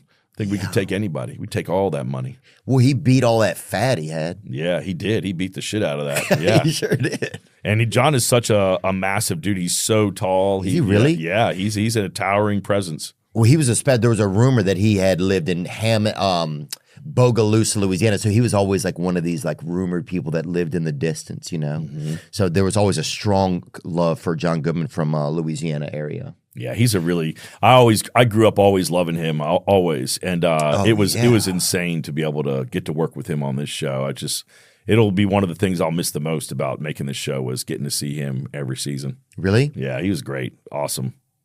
What makes him so great? I mean, obviously he's a generational talent. He's a father. He's been a father to half of America over times. You look at him, it's like he was making TV shows when TV wasn't cool, and he would still be able to go pop in and work with the Coen brothers. And, he just was doing his own thing and been doing it for this long, and always funny, always good. I mean, he never shows up in something and it's not impressive. And, yeah, it's funny, like even being an actor and looking around, you look at it, you're like, most people have maybe a handful of years in them, like you look at people and you really do. Like I would think about actors that I saw in movies when I was a kid, and you'd kind of be like, oh man, what happened to that person? And then you'd kind of look at their filmography and you're like, oh man, most people only have a span of a few years, maybe even a decade, and then they kind of disappear. And good point. Just like with your favorite sports players. Yeah, and then but you look at a guy like Goodman and how long he's been working, and you realize like that's no easy feat, and that he stays relevant and he stays good, and the stuff he chooses is cool, and the roles he plays are cool. It's it's admirable. Yeah. Yeah, Carol O'Connor's buried not far from my apartment in Westwood. Oh, wow. And I'll take people over there a lot of times, and if they're visiting in town or whatever. And he's definitely one of my favorites because of In the Heat of the Night. Oh, yeah. God, that show was so good. Oh, I like your TV picks, dude. You're a In the Heat of the Night guy and Highway to Heaven. Yeah, I love like kind of Southern kind of, I love those things, man. Those are some of my favorites for sure. But what was I who was that? Oh, Carol O'Connor. Who else is buried there? Marilyn Monroe. Boom. Same cemetery. In the same coffin, I hear. Errol. That's good. Yeah. I heard she's working nights. They doubled them up. Yeah. Errol Flynn. I'm just going to keep advertising this place. Errol Flynn. Oh, Hugh Hefner's buried there also. Walter Matthau. Wow. So anyway, which cemetery is this? Is that Hollywood Forever Cemetery? No, it's in fucking Westwood, dude. You wouldn't even know it. It's behind a building. You're like, what the fuck? It's like behind a Nextel building. There's no other like blocks of grass anywhere near it. It's just like big buildings, tall, huge buildings, and then there's this one little bitty. It's fucking 40 square yards. Wow, that's that. Got some kings in that bitch. A lot of Persians in there too. A lot of names you can't really pronounce, but that's it right there, dude. Beautiful. Walter Matthau's in that bitch, dude. That's what's so crazy about LA is I feel like LA has done a really shitty job of like maintaining the history of this place. I feel like every time I try to rent an apartment back in the day, everyone would tell you like, oh, Charlie Chaplin lived down the street. Charlie Chaplin was here. But you're like, you realize this shit is these people mean something to people, and the idea that like so much gets built and torn down, like I feel like you look at Hollywood Boulevard, you're like, man, this should just be like Colonial Williamsburg. This should be some shit where you just walk in and it looks exactly like it used to back in the day. That's a great point. It's like this is such a unique. There's such a unique history to this place that it's kind of sad that all you can do is go to a little cemetery to go see these things. It'd be kind of cool if you could walk in the same bars and restaurants they did, or you go by their apartment. If you got to go by the apartment that Walter Matthau lived in, I think it would mean something to people. It really would. That's a good point. I never thought about that. Yeah, because you'll go like we'll preserve some places like Charleston preserves their history. I like a lot of but yeah, Hollywood's never had much of a memory. Kind of, I feel like it just. Well, and it's a thing, I think in the day, everyone's just trying to survive. But now when you kind of look back at what Hollywood is, you're like, wow, there's some pretty influential things and people that have been around here. And some of these places that people take for granted they have like cultural and historical significance. Fuck. You're right, Danny. Take that. Season 4, Righteous Gemstones. Adam Devine's coming in too to talk to us. Oh, good. I know. He's just going to sit here and lie his ass off. That's all he does. Well, yeah, he also he complains that he said he was getting that shin thing where he gets elongated or whatever. Yeah. He's made up a lot of stuff. He's a sweet man. He'll be like another one that I'll miss seeing him every year. He's so awesome. Yeah, it's weird when the set ends, when the shoot ends. It's just like it's the last day of school. Yeah, everybody's saying goodbye to everybody. You're getting all these photos, and then the next day or two, you're just in. Everything's like back to normal. It's all but hopefully. I get to keep in touch with a lot of these people. Oh, for sure. Walton Goggins and Edie Patterson. I met them on Vice Principals, and both of them are like two of my closest friends. So, oh, really? Yeah. So hopefully, I'll get to keep in touch with these people. We played a family. Maybe we need to act like one. Yeah. I like that challenge. Danny McBride, thanks so much for all the entertainment, dude, all the inspiration. And I just really appreciate your time, man. I hope you continue to make fun stuff. I'm sure you will. And congrats on getting to spend time with your kids. Thank you, man. I hope you put that dick laser to good use, okay? Don't you fucking worry. Don't you fucking worry. I'm putting this on some fucking bitch's back at the UFC fight this weekend. Thank you so much, man. Thank you, buddy. You bet. Thanks for this gift. Yeah, very nice. You're going to use it. I can already tell. Now I'm just floating on the breeze, and I feel I'm falling like these leaves. I must be cornerstone. Oh, but when I reach that ground, I'll share this peace of mind I found. I can feel it in my bones, but it's gonna take.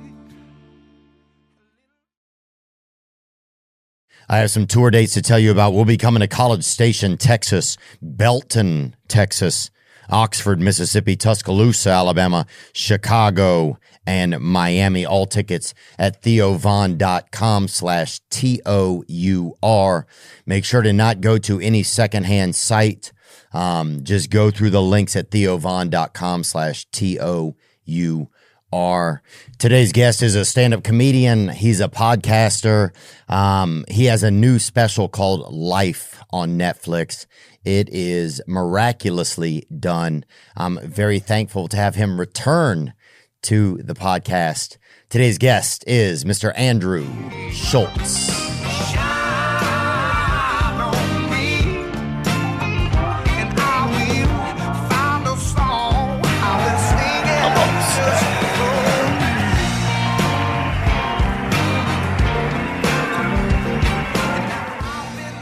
Good to see you, man. Good to see you, too.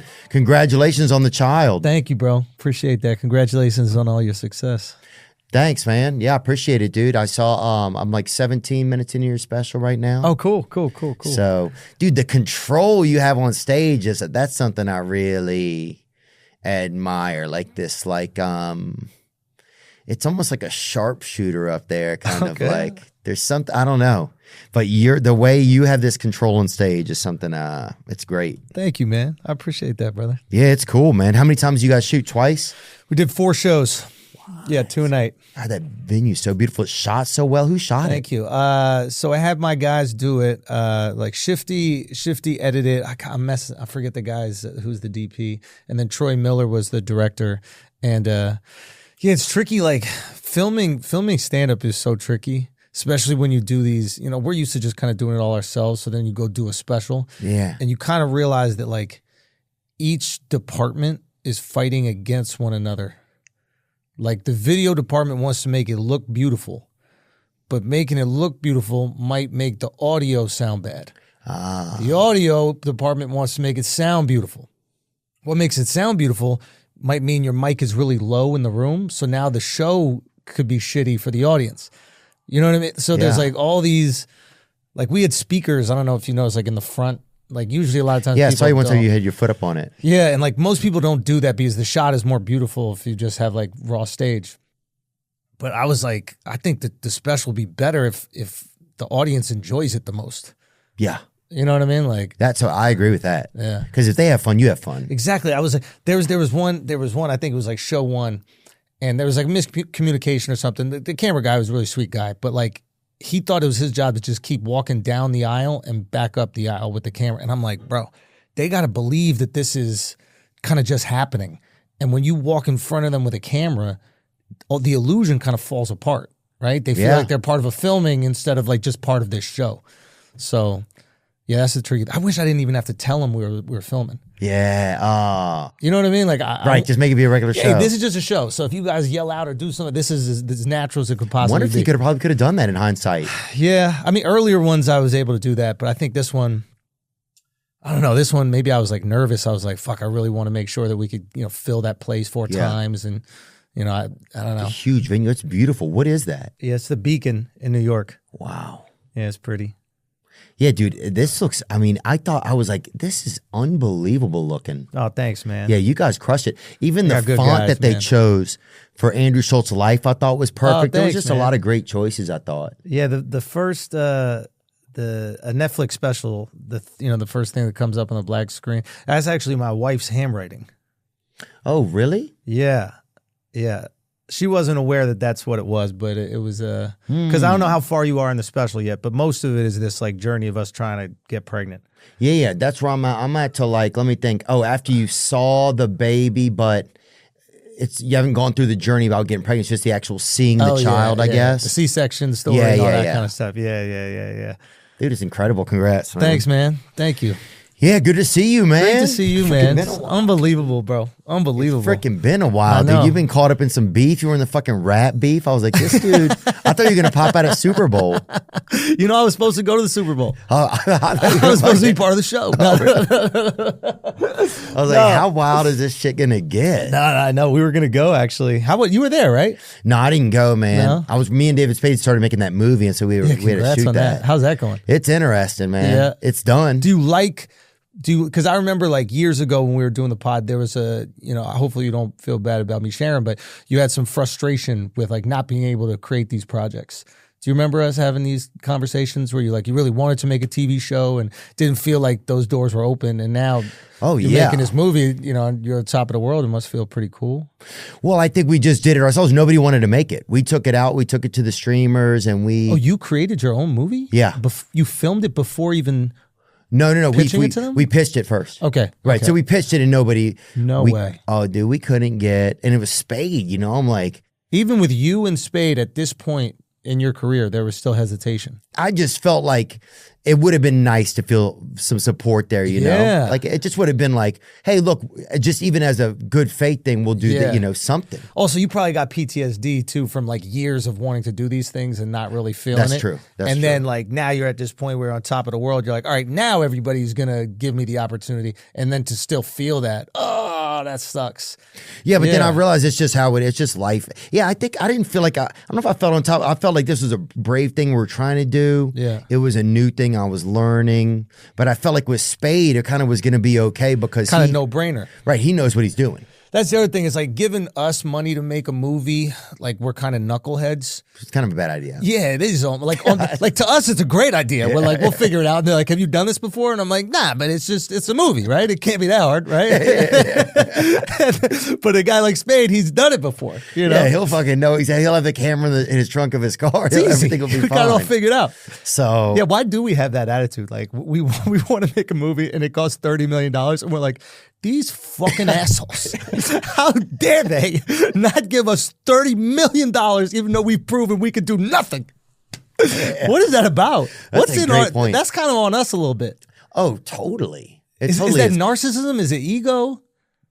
Well, I think I would never think, give me dirt. I would like if they even try to do something like that, I'd be like, this is insane. But what I realized in it was I just want to do something if I can do it by myself, whether it's win or lose. It's like, yes, I'd rather make it something small and even if some like was like, hey, come do it with us or some studio. I don't want to do that. It's like, I just want to do something that it's like, okay, will people like this? Yeah. Will they believe that I tried my best? Like, even if it's not that good, it's like, that's okay. I can just tell people that go to see it in advance, hey, I'm not going to be that great in it, but it'll be a cool movie. Like I just don't want to lie to it. It's just like, as long as there's this transparency, then I think it's fine. I think people admire those that take risks.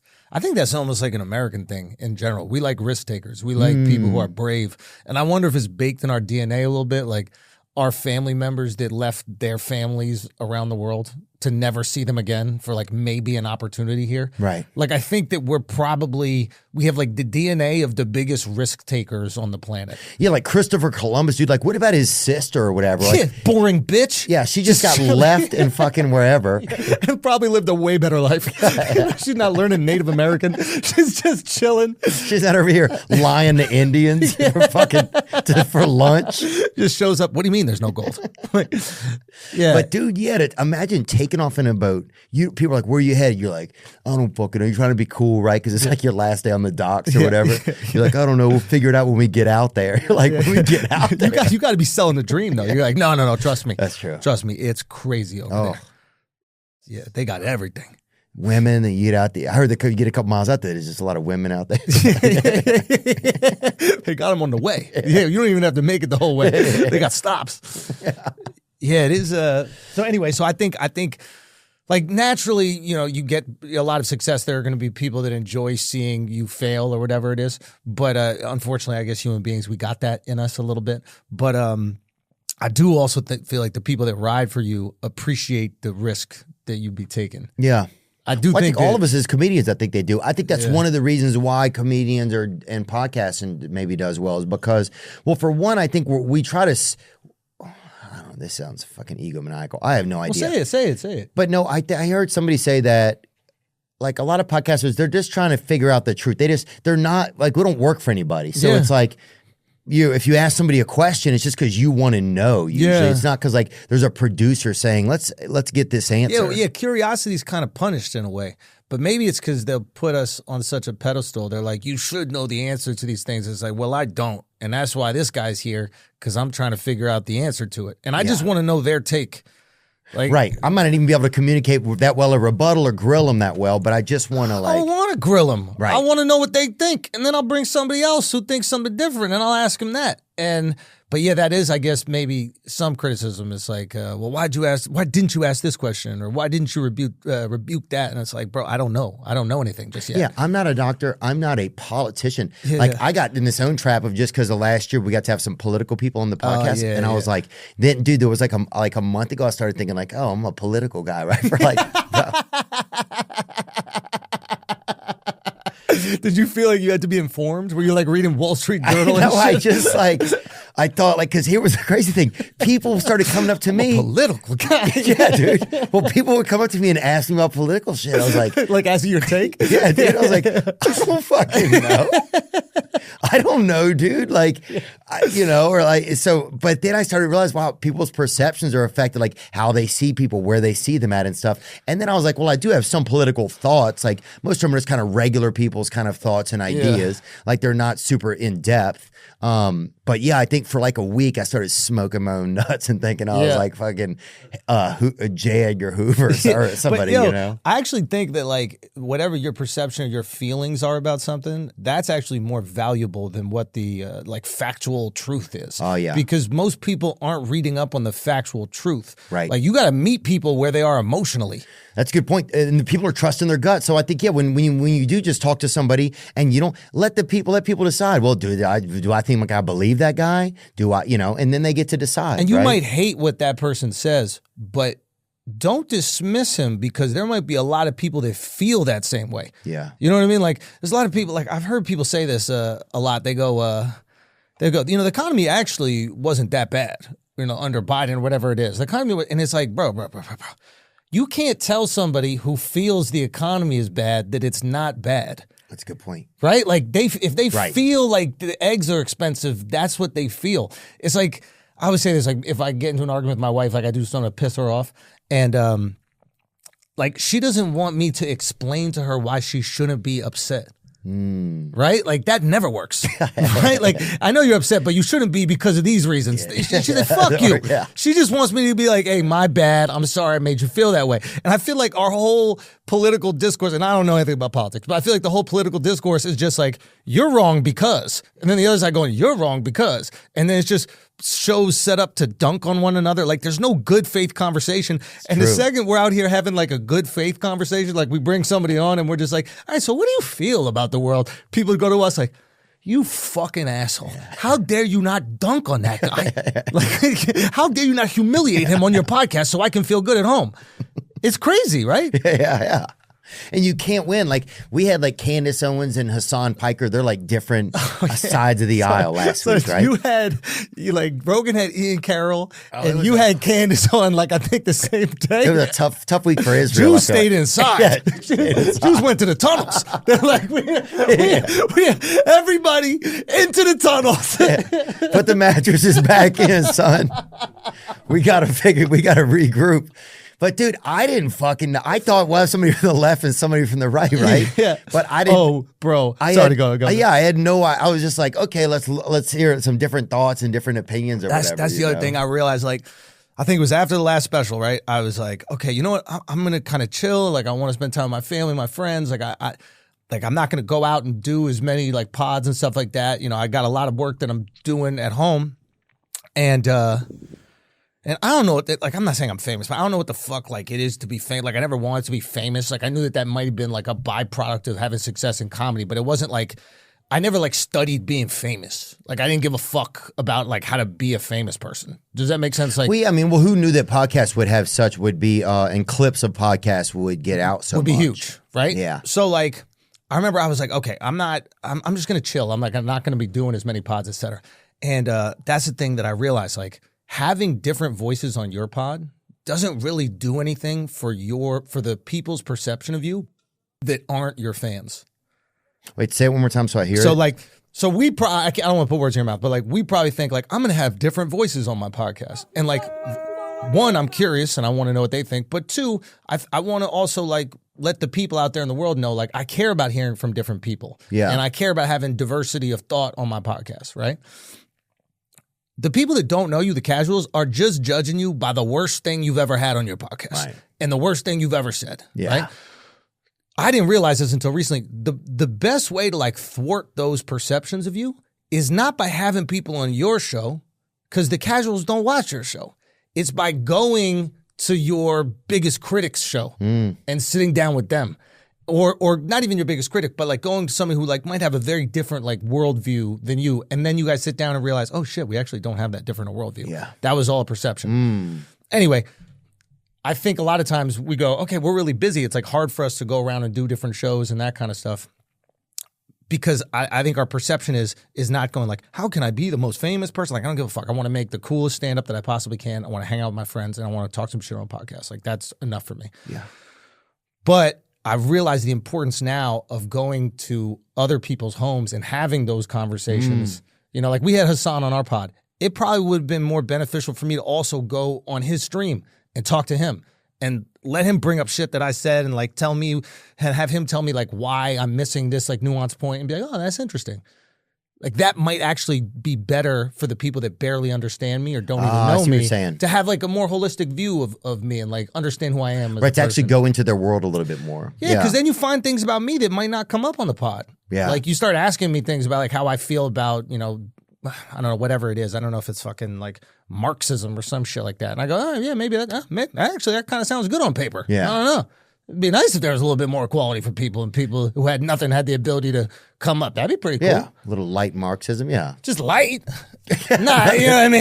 Hey, you got to cut it with something. You need majority capitalism. You know, it's like a cappuccino. You know what I mean? You can't have, we're not taking espresso shots of Marxism, you know what I mean?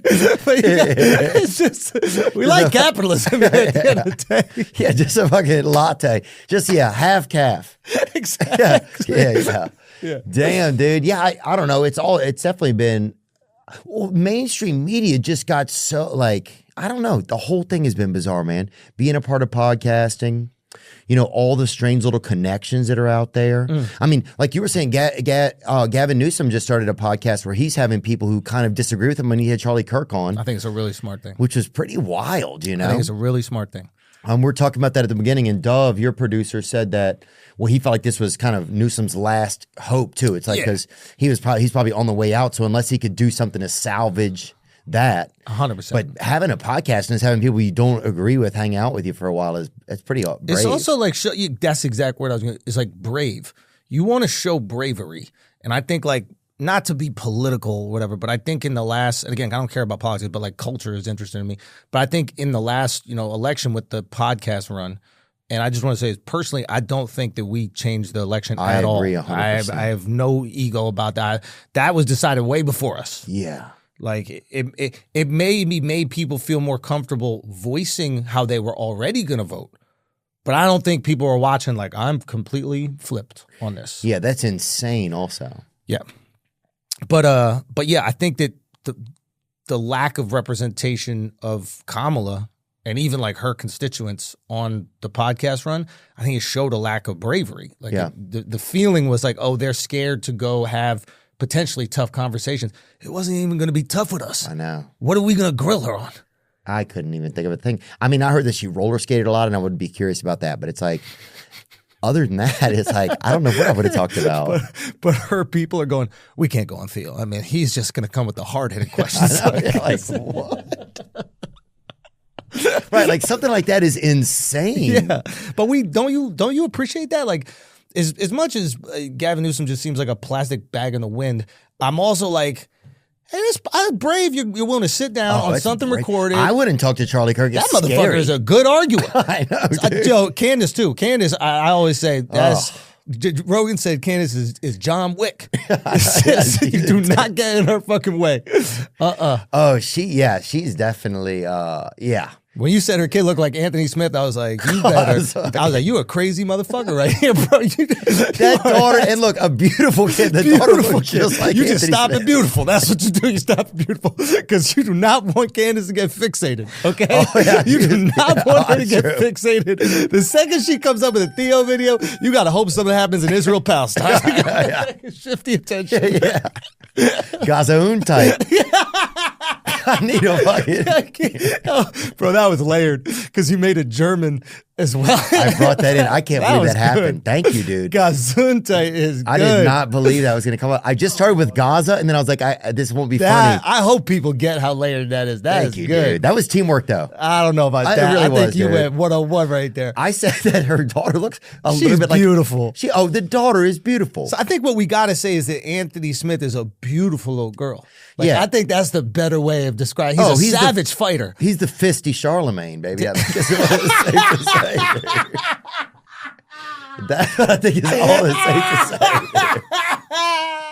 say. Yo, he does look mixed a little bit. Is he mixed? Oh, Anthony, yeah, he is. Mixed with what? I don't know.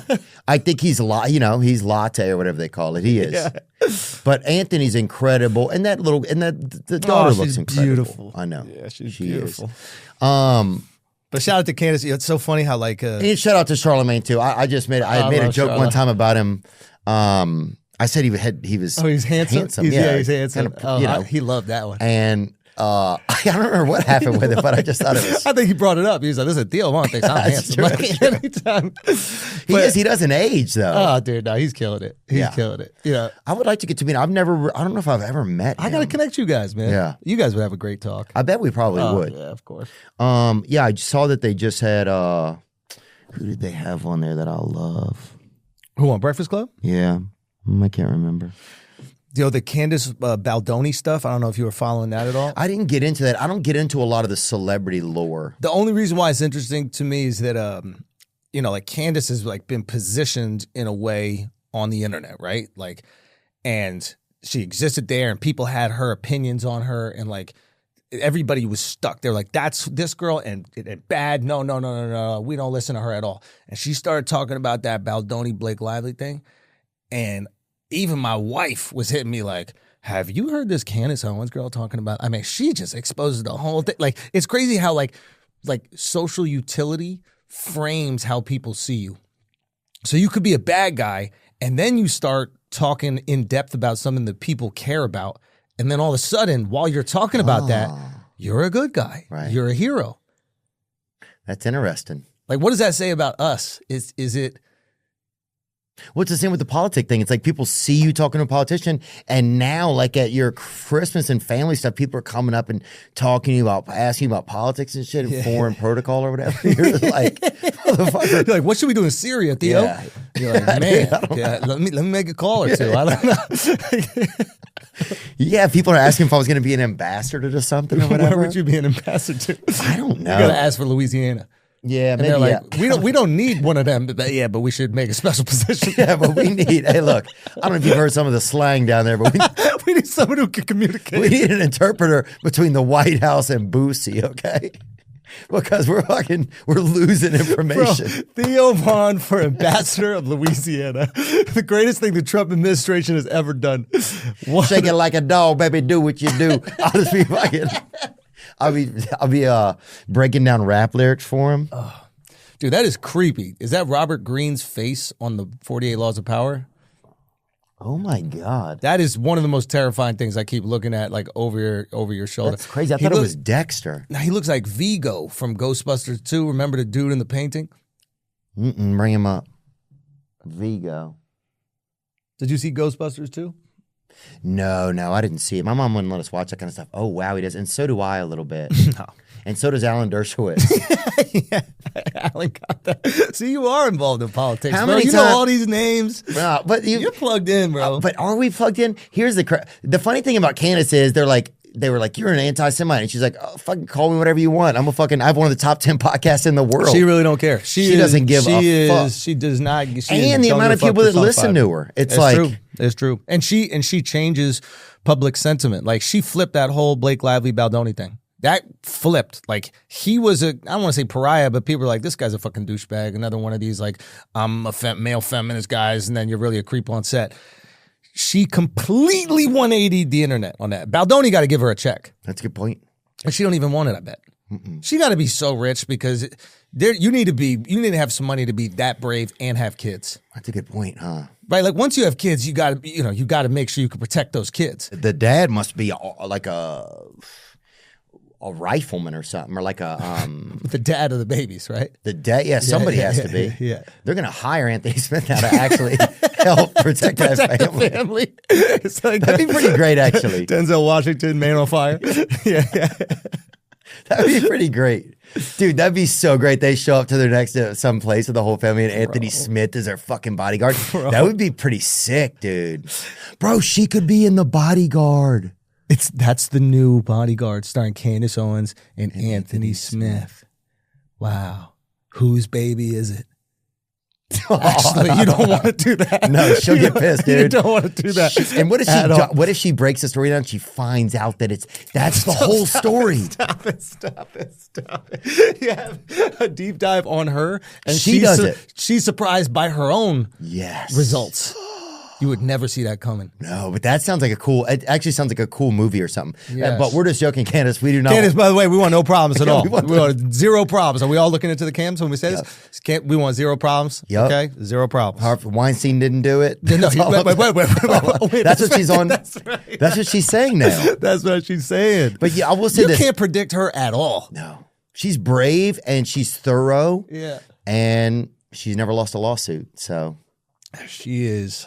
But it is kind of crazy how like the mainstream media had just been this machine, and then now you're starting to see like, oh, well, what about these stories you never heard about? What about the fact that some information might not even be true because it was all just kind of like part of a plan? Like, that shit's kind of wild. Yeah. And that makes podcasting and like freelance communication or whatever it's called. Yeah.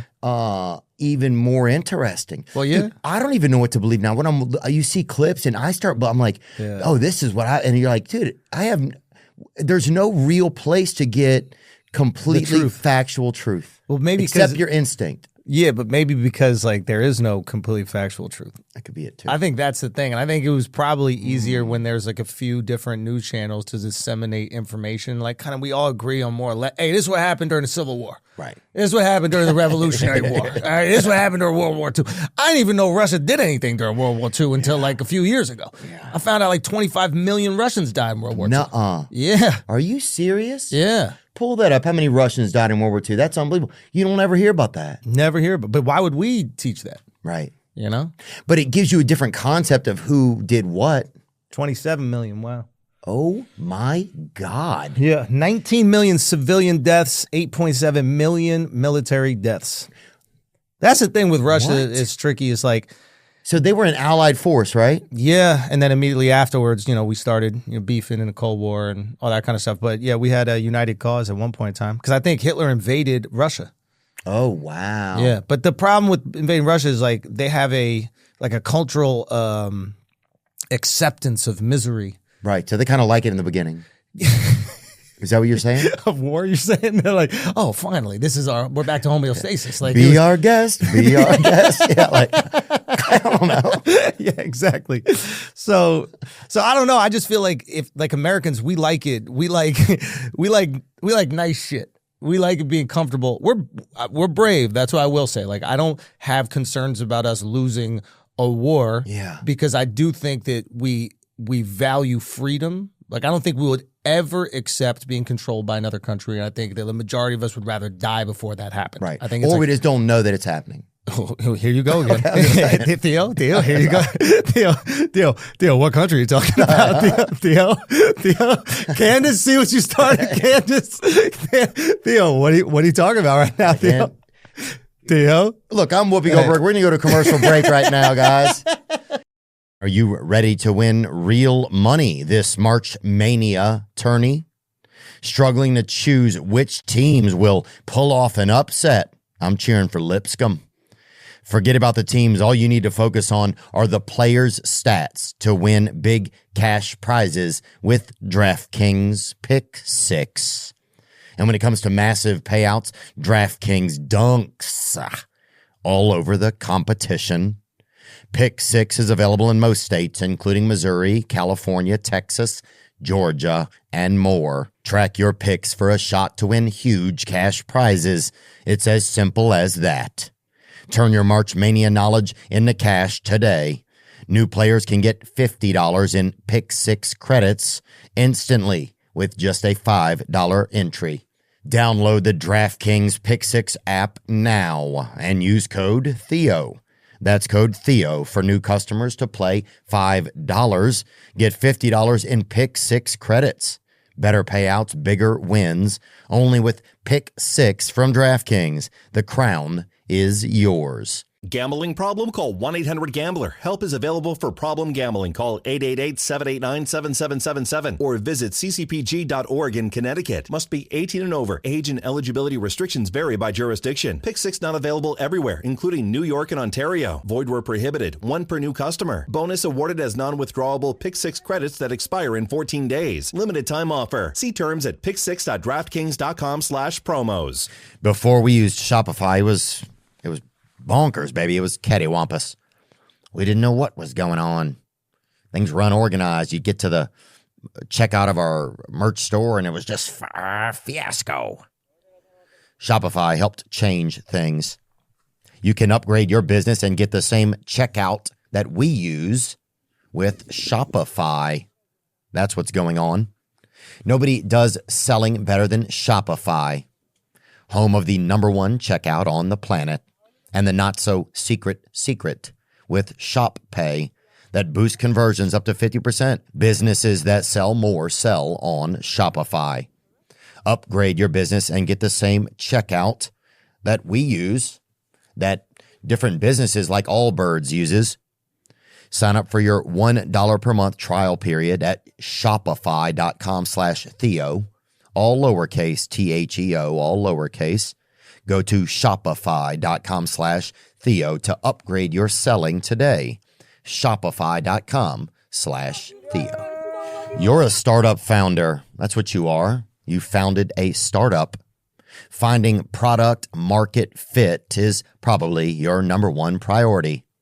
But to land bigger customers, you also need security compliance. And obtaining your SOC 2 or ISO 27001 certification can open those big doors.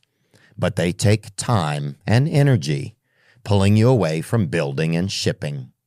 That's where Vanta comes in.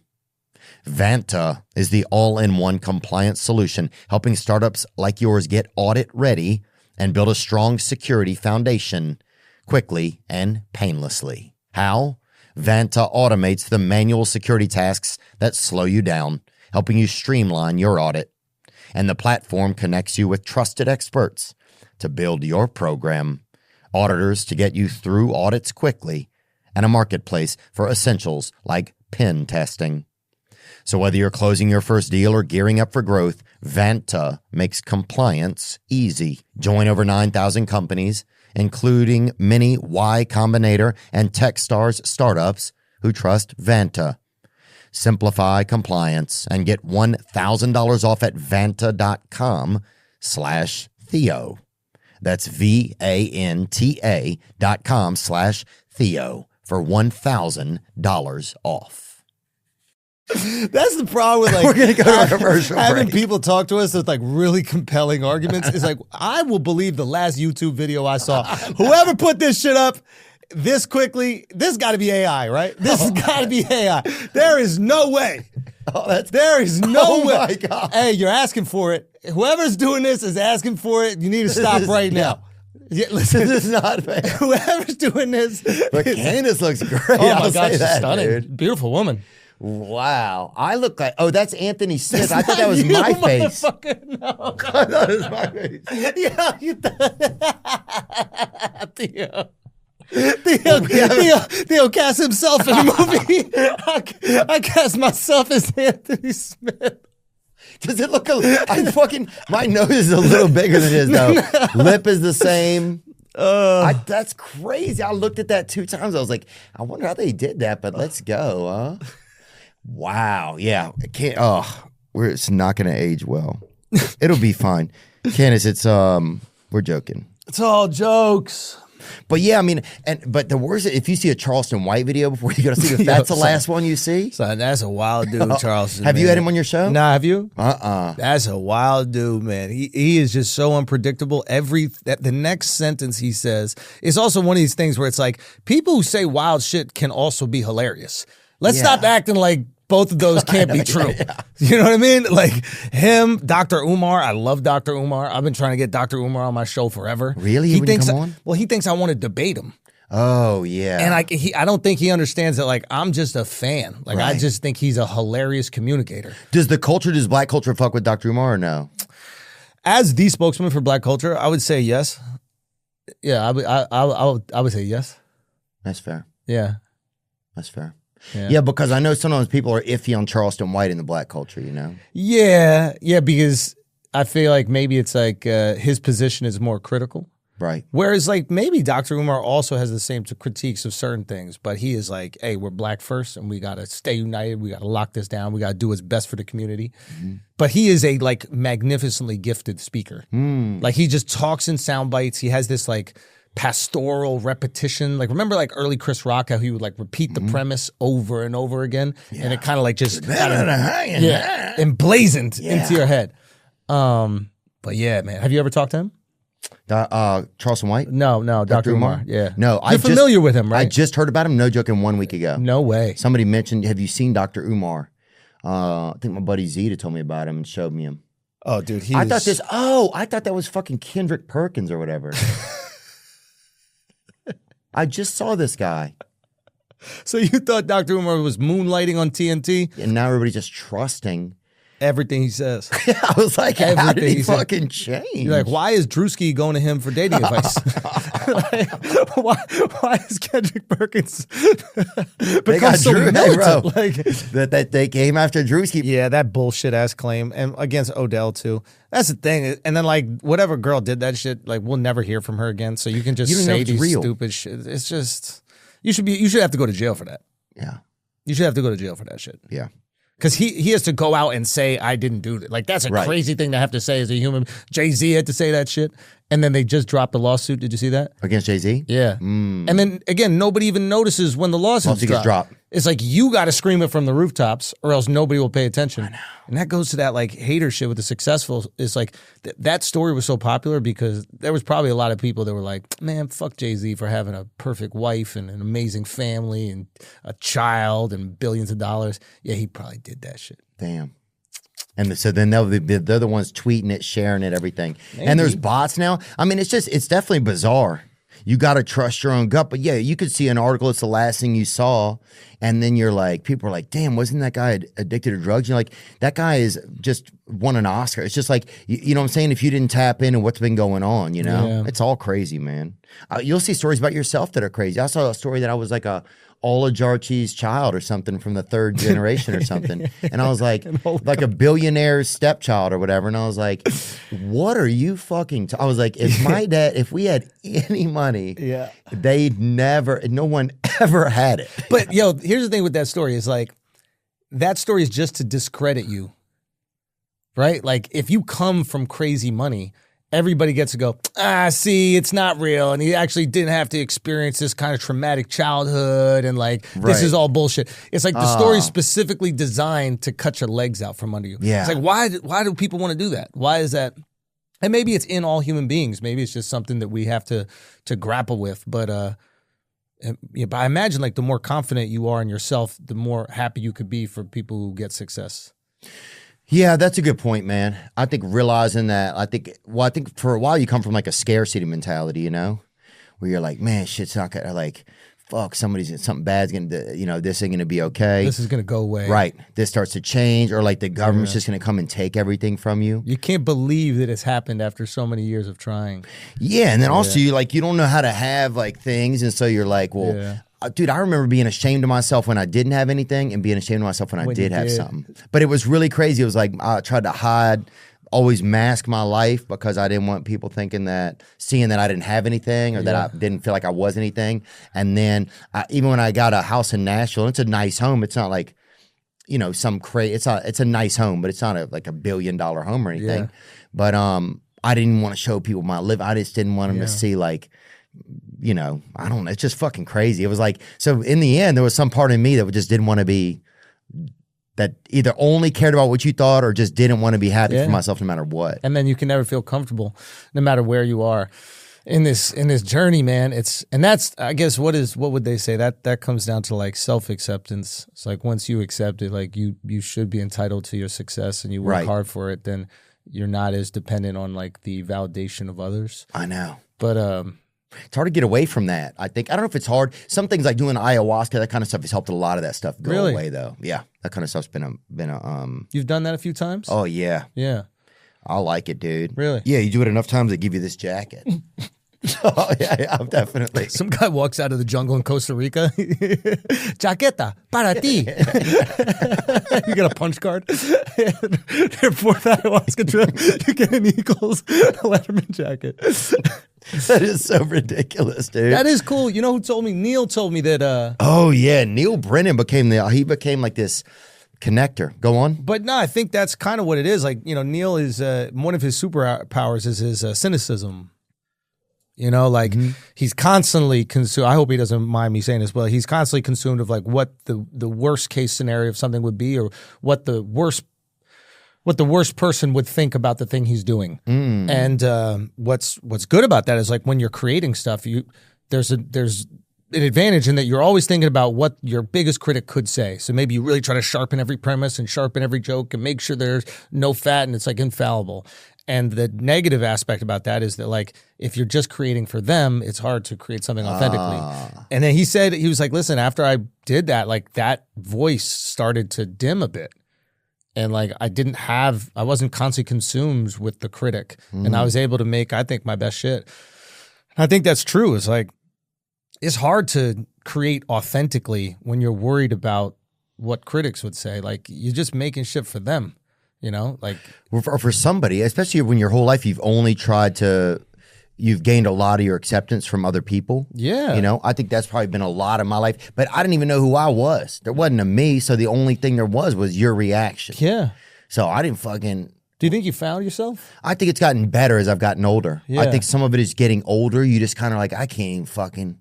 Whoever you are, motherfucker, we gotta come out. Yeah. We ain't got a lot of time left, bro. Yeah, You've been hiding for 40 years, my boy. Like, enjoy some of this shit. We got a new jacket. Yeah, hey, bro. Hey man, come on out, man. We gotta figure this shit out, dog. You just getting tired of it? That's funny. That's great, dude.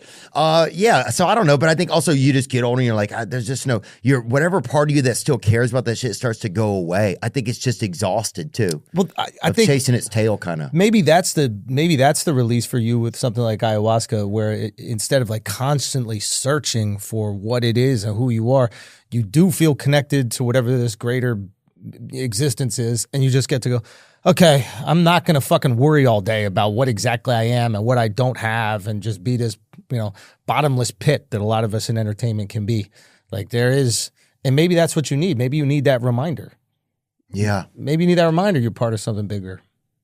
Yeah, I think that that's a good point, because once you feel like you're part of something bigger, there's some connection, then you kind of don't just think about yourself. You're not as isolated. Yeah, you're not. It's there's something liberating about knowing things are way bigger than you. Yeah.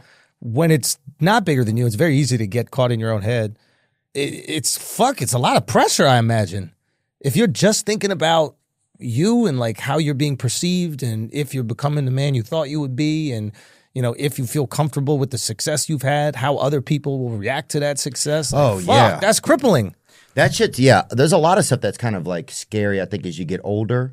I think, yeah, popularity is kind of scary. Watching your own ego and being conscious of like what is your ego and what is just you trying to have some self-confidence in yourself, especially if some of those things are kind of like, if you're like kind of a late bloomer and some of that shit's happening, happens simultaneously. It's all, yeah. What's an example of that? I mean, even some of like thinking about, I knew something about politics. It was like, just the fact that it took me a couple weeks to realize, dude, you don't know about fucking politics. Like, yeah, you got to talk to some political people, but how much do they really know? But it's like, that's a trap, right? What do you know about? You know about like being curious, you know about like wanting to talk to different people, you know about trying to be funny, I think politics is always a reflection of culture. Like politics is downstream from cultural needs and necessities. And I think that one of the things that's made you so successful is I think you're deeply connected to culture. Like you're aware of what people are feeling. You're aware of what they're frustrated by. And, regardless if there's like data analysis to back up every single one of those claims. Like, to me, that doesn't mean anything. Like, you can list out all the facts you fucking want, but like, you're aware of people's frustrations, and politicians have to react to that. So you don't need to know like what fucking senator is pushing what bill, because they're all reacting to the thing that you're more acutely aware of, probably than even them. Yeah. I guess like you can't be a comedian or at least a high performing comedian if you're not in touch with like what people are feeling. Yeah. Like at its core, I think that's really what makes somebody a good comic. It's like, yeah, and how to stay stay connected to that type of thing. Yeah. I guess, you know. And sometimes with success, it's harder to connect to it. And it's also harder for them to connect to you. That's probably why you want to hide the house in Nashville. You're like, fuck, well, they feel like they can't relate to me because of this new life I live. That's something that like, so I grew up in New York City, right? And like. In the city you grew up? Yeah, I grew up in Manhattan. And one of the things about growing up in Manhattan, it's incredibly humbling. Like, you never feel. You weren't in the Newsies. You weren't in the Newsies. I was in Newsies. Were you really? No, I was in Newsies. Have people asked you that before? No, you're the I'm first sorry, person. dude. But I can't remember when that was, but I love that movie. good little movie. I think Christian Bale was in that shit. Yeah. Right? Yeah. Crutchy, that little guy, like, give me the papes. That was my childhood. But I'm just saying, fucking bullshit. You got a fucking kid on one crutch hiking through fucking so I can sell the newspaper. hiking up the LIC with a fucking sack of newspapers, dude. LIE. LIE. The LIE with a sack of newspapers, man. But anyway, like, you just humble constantly. You never feel like you got money. There's always somebody way richer. There's always somebody with a way better job. There's always someone with a better career. Like, because you're in the city where the most successful of all the people have. So you never feel this concern that you were talking about, which is like, oh, if I show this nice thing I have, people will think that I consider myself better than them or something. If you grow up in New York, you never feel that way because there's always someone so much higher than you. You know what I mean? There's always so much more wealthy than, so it's just this, there's like a hustle mentality, which is like, I'm going to work really fucking hard. Yeah. For as long as I possibly can. And I'm going to try to get some nice shit, but I'm going to earn it. I'm not going to just have it handed to me. I'm going to fucking bust my ass. But when I do get it, I don't feel guilty about it because it ain't even as close as nice as the guy who lives 3 blocks that way. Yeah. But I understand, like, my mom's from Scotland, like, fucking, comes from nothing. There's that sentiment of like, you getting something nice, the community could feel like, oh, do you think you're better than us now because you got this fancy house? Oh yeah, when I was a kid, like, if somebody could read, people would call him a or whatever. You know? Like, if somebody brought home a B on our bus, dude, you were just a fucking sick homosexual. Yes, you know? one. Yeah. You fucking. Yeah, they would beat you up. I mean, they would let people ride home on our bus with no shirts on. And I'm like, and yeah, I'd be like, well, why don't people have to have shirts on or whatever? But it was just like, I don't know. It's tough. You want to kind of stay like, I don't know, as your life changes and as you get older, things change, your life gets bigger, and you kind of sometimes want to just stay the same. Like, I think there's moments in my life that I really miss where I was real comfortable. And I think as your life changes sometimes, it probably is like a new space. What's that been like for you having a child, since I know a lot of your special was about it? Like, the greatest. Was that something that took away a lot of that just worrying about yourself type of thing? I mean, did it really, or was that something that people just say? I'm glad that you asked that second question. But the weird thing about having a kid is it is literally every cliche that anybody has ever said. Oh, that's a little Shiloh. Dang, huh? Little cutie. Wow, at the beach, rich, huh? What UFC fighter does she look like? Oh, no, hold on. Don't do it. Huh? Don't do it. I think we got to do it. But for your wife, you have to say that. She. And this is, Nick, you know who it is. He's got a fight coming up. Michael Chandler. A little. But he's fighting Volkanovski. Diego Lopez? A little bit. Oh, my God. He's a pretty motherfucker. I'll take that one. That's a compliment. That was acceptable. That's got to be a new segment on the Theo Bob podcast. Is what? Yo, he's good. He's good. Oh. That's pretty cute. Oh, man. little cutie. I don't now I just want him to hear me say that. But there's something very charming about him. She's a beautiful young lady. Great, man. That's going to be a great fight. Shout out Volk too, man. I think that is an exciting fight, huh? Yeah. Seeing Volkanovski sing the other night about that shit was he got so a little fun. voice, bro. I know. He's got a good voice. And it's just fun to see his it's so great. I think if fighters are around long enough where you get to see their personalities, Of course. you know, like they used to only have to just be so tough, and now they can do that, but also like have a bit of showmanship. You know? We want to connect to him. Yeah. But I will, back to the kid. But back to the kid, yeah, it's every man. cliche you've ever heard times 1,000. Like it, and it's there's a reason why that it exists. I imagine it's like we all should have this reaction towards children, right? Like their smile is the best smile, their laugh is the best laugh. It's the most incredible experience you ever had in your life. And there's a little part of you as like a comedian that goes, I'm going to have these unique takes on being a father, and it is. Your takes are so similar to every other person who's ever been a dad, which is now I see as a beautiful thing. Right. But your life gets really small. I can only speak for myself, but like I just don't care as much about other things.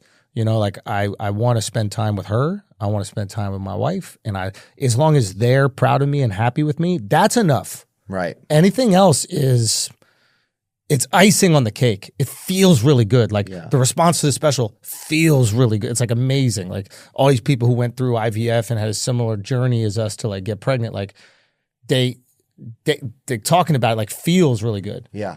But I'll tell you one thing, as long as like my wife and baby are happy with me, like it is an amazing. I hope you experience it, man. If that's something that you'd like to experience, but it's transformative. I would like to have that, man. It's cool to hear a parent say that too. I think that like it's nice to hear a parent say those things about their family. Bro, it's so cool, man. It is. Also, you'll watch it like it's very, very rare in life you get to see somebody give 100%, like really 100%, and like when you watch them in labor, it's 100%. Really? It's just they're giving everything they possibly can give. What happens if they just do 80% or whatever, 60% or? That baby stays in there, bro. Oh. Like we had to do a C-section. My wife had to do a C-section. Obviously, it was like I didn't do anything. I just sat there like an asshole. And but it was, but yeah, it's just amazing what they're willing to do. Like my wife lost a lot of blood, and like 50 Cent almost. Literally, it was yeah.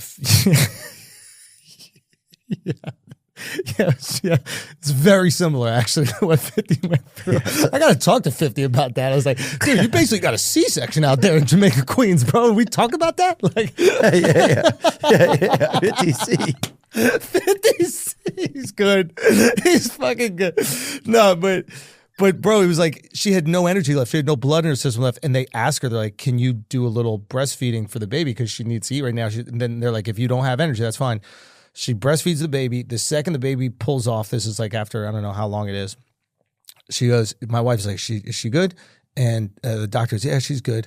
And the second the doctor takes her off, she just closes her eyes and passes out. But it's there's this like primal urge to do anything for that. They'll do anything for that baby. And it is like, yeah, it's a beautiful human experience to watch somebody love something like otherworldly love. And, yeah, I think it's a really important part of if you're lucky enough to be able to do it. It's a really important part of like the life experience. It just makes everything small and worthwhile. Yeah, dude. Thanks for sharing that, man. Sure. What's it like to see your parents interact with your child? So my dad has dementia. I know he's sick, right? Yeah, he's had dementia for a while now. So it's hard for him. He did the intro to your special. Yeah, that was pretty cool. That was cool, dude. Yeah. I was wondering, was that tough for you guys to get him to pull it off, or it was okay? What's interesting is like we filmed that actually at the early part of the tour. I loved how your special started off with a joke because it just like, oh, I'm already having a nice time. Boom. I thought it was a great choice. I thought it was one of the best. I thought it was one of the best I'd seen in a while. Thanks, man. Yeah, it was cool to. Yeah, the first one we were thinking about, we're like, should we just start the joke? And then like. The first thing is, I think I go, you guys want to hear my favorite New York joke? And we could have just cut that line, but there was part of me that went like, if I'm just hanging out with friends and I go, yo, I got a good joke. You guys, my friends or anybody else in that group will go, yeah, I like hearing a good joke. Like, this is why I'm tuning into a special. Like, sometimes I feel like the first joke you tell on stage is the most inauthentic. Because it's like, hey, we're going to do this thing where I talk and you guys just listen. And once we get into it, it will all make sense. But the first 30 seconds or a minute of it is inauthentic in a way. Yeah. Unless I honestly tell you, hey, you guys ready? Yeah. I'm going to tell you a joke. Yeah. Does that make sense while I'm trying to communicate? I've never thought about that before. Yeah, there's this kind of moment where everybody pretends like they don't know you're about to tell it. Like they kind of like there's this weird moment in the beginning. We have to suspend disbelief or whatever it is. Like, what's he gonna do? We know what we're gonna do. Juggle or or fucking remodel the building. Yeah, like fucking. So I don't know. I was like, how do I just make it feel like authentic or natural or whatever? And but having my dad do it, the intro is just the coolest fucking thing. And how many takes do you have to do with dementia? What is so that? Like? That we did I mean, he was able to knock it out, but we tell him the line right before every single time. Yeah. You just give it up for my son, Andrew Schultz. Like, and he goes and says it, and then you could really feel him. It was like really beautiful. I'll probably get emotional, but he was like, he really wanted to do it, Yeah. And like, he's just been a great father. So it's like, and he's like trying to remember it, and like, yeah, it was just really, it was cool. That's awesome, man. It makes me sad, kind of. Not sad, but it makes me. No, it's beautiful. Yeah, it's something that's real. It's beautiful. Give it up for my son. Yes, you know what I mean? Oh, like, dude, right when I saw that, because I remember seeing the video that you shared about him when you were going to play Madison Square Garden. Yeah. And it was like, that was like something that everybody could relate to. And yeah, when I saw that, it was like, because I don't know. He was, and I keep saying was, which is fucked up, but like he had a really shitty dad that like wasn't there for him at all. And he didn't have me until like late, but he never said this, but like he made a decision that he was not going to let that happen again. And he was just there for everything. Like I don't know what it's like to not have a dad there for everything, which is an amazing privilege. Don't get me wrong. But like, it was just so important to him to like, let's go throw a base. Let's play some basketball. Like whatever you want. I need help with homework, like whatever it is. And I, he has his dementia. I feel like every time I see him, I just like, I just hope he knows that he was incredible. And like, that I'm nowhere close to where I am without that. Right. Like all my confidence comes from him. Wow. Like every bit of like self-belief, like anything is just, there's this guy who's believed in me. Yeah. Is there a part of you like, as dementia, I guess someone's like, so who someone is starts to kind of disappear a little bit? Yeah. Is that a fair way to say it or not? I would say like your short-term memory goes away. So I guess memory's broken up into long-term memory and short-term. And for someone to get into long-term, it just needs to be repeated. So he has his long-term memory. He like knows the map of New York. He can like go around the city, but he might forget like what he's going to do. Right. But he knows how to get home. Yeah. But if we took him to Florida, he wouldn't really know how to get around. Right. And then short-term, it's like he doesn't really know. He'll have a conversation with you and then he'll kind of forget and he'll bring it back up. He has like a few things that he'll like talk about. But I will say that like, the concern is when this happens is that like something underneath is bitter and angry and like he just becomes this like resentful human being. But he's pure, man. Like he's just a pure, like loving, good soul. So he gets to find out every time I see him that he has a granddaughter. Yeah. And like that's pretty awesome. Like like so there is if there's a little positive perspective that all you can do is change perspective on shit. So like I can tell him every single time it's like, yeah, I got a toy. He's like, what? Oh my God, what's that like? And like so that's cool to tell him. Yeah. That's cool. gotta be super cool. Yeah, it is. Is there any fear that like as a part of him like that the part of him inside that will forget that you care about him? Is that like does it make any sense? Kind of. The fear is that I haven't communicated to him enough how incredible a job he did, and I don't even know if that's important to him. Right, because it's important for you to know it. Yeah, like it's important to me that he knows. Yeah. That he's the GOAT, and like he might not know that. Like and it's so interesting. Like, yeah, like it's yeah, it's just so interesting. Yeah, it's like you just want them to know. Yeah. But then I realized now after having a kid, like before I had a kid, I thought he was doing everything just for me. Like he was doing things that he might not actually want to do, but he's like, I'm going to be there for my kid. And now that I have a kid, you get so much joy. Oh, you realize, he was... Bro, it's this beautiful relationship where like you could selfishly be a good dad. Like taking my kid to the Museum of Natural History the other day was more fun for me than her. Yeah. Watching her look at a woolly mammoth, You know, like, and just have her fucking mind blown, you know? She's looking at this, she's looking back at me, she's like, what the fuck is this? Like, and it was just, and I'm like, we got to go to the museum every week, like, whatever. There is this beautiful, where like your selfishness benefits your kid. Maybe if you have a healthy relationship. I know there's like unhealthy shit there too. But I think I see what you're saying. So then it's like, now it's like, there's no way he couldn't ever know how much I care about him, because it almost doesn't even matter, because he cares about me so much. As a dad, you care about your kids so much that as long as they're okay, then everything else is it. You would hope. Like, is that kind of what you're saying a little bit? Yeah, you would hope. I mean, again. Right, I know there's a lot of instances it's not the case. Yeah, but I would just... Yeah, I would hope. I hope that's the case. Like, he battled with depression a lot. You know, like my family's got a lot of mental illness in it, right? Oh yeah. So like, so he battled with depression a lot, and so it's just, you know, like, you don't know what to do when you're a kid about that. Like, I used to take him to the Comedy Cellar before I ever did comedy. I was like, I thought that, like, if you laugh, you're not depressed. Like, that's how I thought it worked. So I'd take my depressed ass dad to the Comedy Cellar. Little did I know he's just listening to depressed comedians. He's probably getting more depressed. Like, he's struggling with his life. He gotta listen to these sad ass comedians on stage talking about how shitty their lives are. He's like, this kid is gonna kill me. But hey, if it makes his son happy, he's thinking. He's doing it for me. He's doing it for me. Damn near almost killed himself. Half the comedians. You're doing it for him, and he's doing it for you. That's fucking hilarious, dude. Yeah. He's like, God, he's fucking sitting there. He's fucking just rubbing over. Just drinking a Poland Spring, just looking for the vein. So...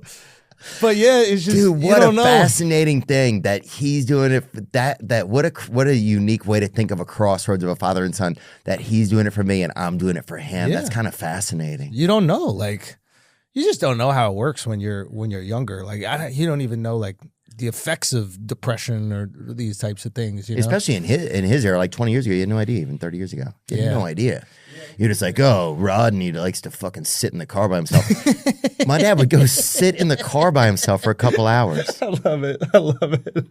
And my mom would go, well, if you get out of your fucking car, like, he wants to be out there sitting out there by himself. The men in our town used to park their trucks behind the Winn-Dixie and cry back there sometimes. Yeah. And you'd see him just fucking, you know, you'd see a guy open his car doors to let a bunch of tears fall out and then close it back. Like, it was fucking.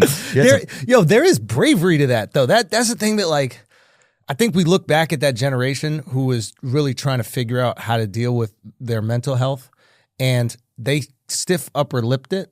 And I think a lot of times we go, oh, they just ignored the problems. It's like, no, you can't ignore depression. It's not something you could ignore. You know what I mean? It's there. And what they did is they said, you know what? I'm going to go to my fucking car and I'm going to cry. And I'm going to get back and I'm going to be a dad and I'm going to be a husband and I'm going to take care of his family. And it's like... And I'm going to get my fucking son a Pistons jersey. Exactly. We're going to figure this shit out. And you're not even a Pistons fan. Like, that's depressing too. You wanted so badly for this kid to be a Knicks fan. This motherfucker likes the team in Detroit. In a lame beer jersey. Yeah. Yeah, it's... I'm glad you're getting to have all that, dude. That's super cool. Yeah, it is. It is really cool, man. It is really cool.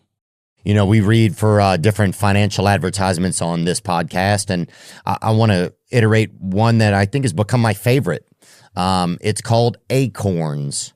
I love it. It's just a simple tool for helping you learn to save, and it starts to give you different ways to look at money and feel about money. Today's episode is sponsored by Acorns. Acorns is a financial wellness app that helps you take control of your money with simple tools that make it easy to start saving and investing for your future. You don't need to be an expert. Acorns will recommend a diversified portfolio that matches you and your money goals. You don't need to be rich. Acorns lets you get started with the spare money you've got right now, even if all you've got is spare change. I have Acorns set up for my niece and nephews, and I find it charming and engaging the way that they're able to start to see how savings works. If you're ready to take control of your money, sign up now and join the over 14 million all-time customers who have already saved and invested over $25 billion with Acorns. Head to acorns.com/Theo, Theo, or download the Acorns app to get started. Paid non-client endorsement. Compensation provided. Incentive to positively promote Acorns. Tier 1 compensation provided. Investing involves risk. Acorns Advisors LLC, an SEC registered investment advisor. You can view important disclosures at acorns.com/Theo. Today's episode is brought to you by BetterHelp. Mental wellness, staying healthy in your head.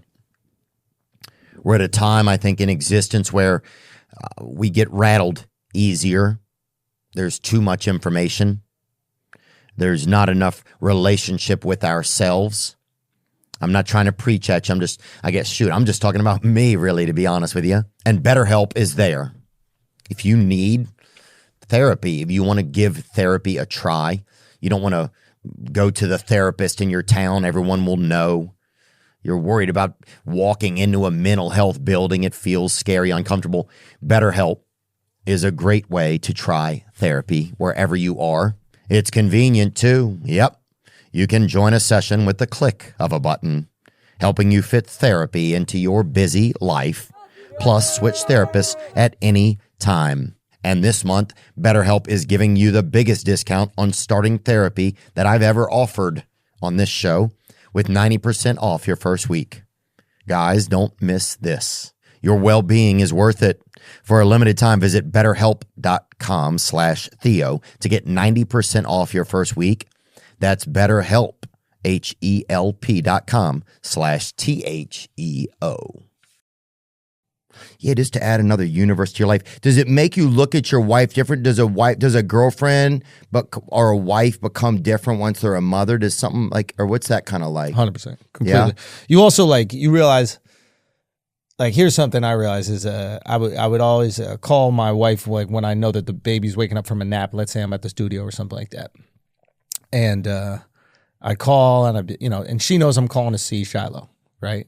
And once I called my wife, and then she was coming back from a workout class or something, and she was like, "Oh, I'm not home yet, so I'm not with Shiloh." And my heart sunk because I was like, "Oh fuck, you don't even think I call for you anymore." So in my effort, to just connect with my daughter in every possible way I can, I am forgetting about connecting with my wife sometimes. And your wife doesn't want to be angry at you for that, because she's like, thank God I have a dad who's so committed and just in love with their kid, but you can't forget about them. Right. So it's this constant adjustment. You go, okay, all right, I got to put hey, Shiloh, is your mom home? That kind of thing. Yeah, I got to call Shiloh. Yeah. I gotta go on the Nanit. Yeah. I got to call. I got 2 phones. Yeah, you got to put some Kevin Gates in the freaking, when they're nursing, dude. And Shiloh has You're a the little most phone. interesting man in America. You spin Kevin Gates bars. Shiloh has a little phone. She's like, hey, Mom's right here. Oh, you don't want to talk to me? She give me attitude. No, you can't win. You just want to talk to this old bitch. Yeah. So you got to do that, man. Oh, damn, dude. Yeah, that's crazy. Yeah, it's wild. Wow, man. dude. What a neat journey. And I was just impressed in your special. You're just going, it's when I first watched you, were such a powerhouse. I remember the first time that I ever saw you at the Black Baby, or what's it called? The one that's next door to the Comedy Store? Fat Black Pussycat? Fat Black Pussycat, Yeah. right? And Village Underground, maybe that one? Yeah, it was one that kind of has the tears in it. A little bit. Yeah. Seating or Village something. Underground, yeah. But dude, I was like, I'd never seen. I was like, oh my God, and I had to go up after you, dude, and it was so fucking scary. And I was like, I'm sure you killed that shit. I did okay, but dude, then this is and that was great. But that was just that was probably 10 years ago too. Yeah. But then, this was just so taking me through this story and the journey, and it was, I don't know, it was cool to see. It felt grown up a little bit. Yeah, it's just different. I never been personal in my comedy. I didn't even think my life was interesting. So I was like, I thought my opinions on shit were more interesting than my life. So I was like, I don't need to tell you about what's going on in my life. And then this thing happened where, we couldn't get pregnant, and it was because of me. My sperm sucked. No way. Oh, yeah. So my sperm. What happened? So you take them I'm into the face of shitty sperm, bro. Oh. Damn, dude. You felt bad for a second. You're like, hold on. I think, yeah.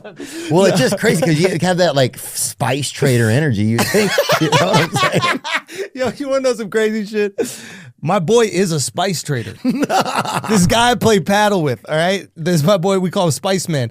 We legit thought he was a drug dealer for so long because he says, like, I'm a spice trader. Like, he makes little jokes about it that he's not joking. He'll show up late to a game and he'll be like, man, sesame was down crazy today. I couldn't find a place to store it. Damn, boy. And then he'll say, these coriander options. Yes. Yeah.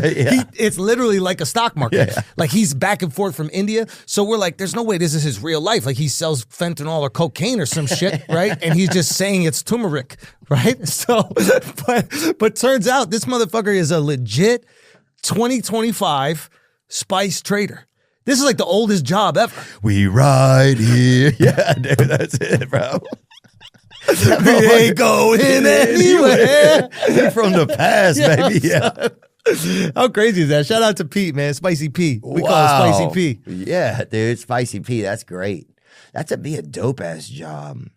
Just hitting the streets, what you want, and you got some fucking He'll just hit me with random spice facts. thyme, cumin. Yeah, he was like, bro, you can't store the cumin with the turmeric, right? Yeah. Because one goes old, and I'm like, oh yeah, of course, bro. That's a huge that storage shit is crazy out there, you know. Yeah, 10 Our Fathers right now, dude. That's crazy. You 10 Our you Fathers. can't be doing that. Yeah, What does that That's like mean? you confessed it in a confessional, and Oh, they, yeah, you get a punishment. they Like, make what you do you those punishments or whatever.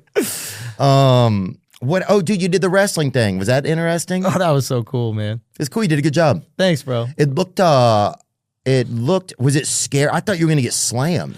Yeah, like yeah. Was that an option? He was about to. I didn't even know it was gonna happen. You didn't? No, I didn't know anything was gonna happen. I'm just there hanging out. Then Logan starts to, get me to try to lie in front of all my people in Madison Square Garden. I want to see AJ Styles. That's what Let's go. This shit. I mean, does it look like I'm prepared for that? And what's his finishing move? The tax evasion? Yeah, that's the next move. We got to move to Puerto Rico. The Puerto Rican W9. That's his fucking finishing move. Oh my God, dude! Does he sling? Maybe I didn't see this. No, Oh, Styles comes thank in. God AJ Styles comes in to save my If ass. he'd have come in a couple seconds late. Yo, I'd be toast in front of my wife. Did part of you want a little more smoke after that? Like, was there a little bit inside you that's like, I need justice, bro. yeah, I need justice. You can't come do that shit to me in Madison Square Garden. I agree. My home. Talk crazy to me. I need some paper, bro. I need my get back. You know who Aaron the plumber is? Aaron the plumber? I think we had him on the podcast, actually. Did you have Aaron on the pod? I think so, like 20 years ago. Or like 3 years ago, I think. No. This was is that we different. had, This Nick? is different Aaron the plumber. We had Joe the plumber. Joe. Yeah, Joe the plumber. You need Aaron the plumber, bro. This guy's an absolute Joe found a internet baby sensation. in one of the pipes. Joe found an offspring. Wow. In one of the pipes. What is that? That's Horrible time to say that. No, that's a Patrice joke. where It he is? He said, "I jerk off so much in the shower, I'm surprised the drain ain't pregnant." Oh, Joe is like, "It was." yeah. Joe's like, I think I'm working at your place. No, who's Aaron the plumber? Oh, dude, this guy's Cool guy? Oh my God, he was on this Zeus Network show. Do you know what the Zeus Network is? Is it like that Stars or whatever, like Ghost Book Phantom, whatever, Nah, Seven or this whatever? is more ratchet, bro. But Aaron the plumber, you're not qualified. This guy is a certified hilarious dude. He's an actual certified plumber, Dang, but dang. he's hilarious on this dating show. And he was just, he would get in a fight with anybody who popped shit. He's like, all right, let's go. We fight right now. But he's also hysterical. And so yeah, he's just an internet sensation. Love this guy. Dang, yeah, I haven't seen him. I got to check him out. Who did I see recently? Gunno Lavish. Have you seen him? No, who's that? Young kid. He he makes me laugh, huh? He's out of Mississippi, man. Gunno Text went- Lavish. You can see the text went out of him. If you just go to shorts right there. Just start it over. Is everything gonna be okay? It will be okay if you just stay strong. Stay strong for a nigga. You wondering is everything gonna be okay? It will be okay if you just stay strong. Okay, get me one more. Give me a. Oh, stop being humble. FN over there. Try that one. You out here being humble when everybody popping their shit. It's time for you to start popping your shit, then. Stop being humble for it, nigga. You out here being humble when everybody popping their shit. It's time for you to start popping your shit, then. He just made me laugh, man. He's out of Mississippi, man. I just like his thing. He's just somebody I started watching. You know, there's like people you see and they come up, and then once you watch them a couple times, and you keep having to watch them. You know, I'm obsessed with it. It's crazy. I'm obsessed with Temptation Island, Spain. Really? Yeah, I could see that. Yeah, it's crazy. Yeah, this is the craziest reality show I've ever seen in my entire life. This guy Montoya, have you not heard of the Montoya guy? Mm-mm. Oh my God, it's crazy. So basically, Temptation Island, the idea is you and your girlfriend go to this island, and you split up, and then they send people to try to fuck you and try to fuck your girlfriend to see if you'll cheat. And where are the people from? The mainland or whatever? I think they're all from Spain, pretty much. So some of them may be from other Spanish-speaking countries, but everybody speaks Spanish. So this one couple, that girl right there, Anita gets just banged out, I think 5 days in by this other dude, and he's got to watch. So this why do you have to watch? It's part of part of the show, bro. So they're just cucking my man Montoya, but Montoya is so charming that you actually don't look at him like a cuck. You're like, he's like a flamenco singer. He's the man. So he gets really emotional about watching the guy just beat cheeks on his girl. Oh, yeah.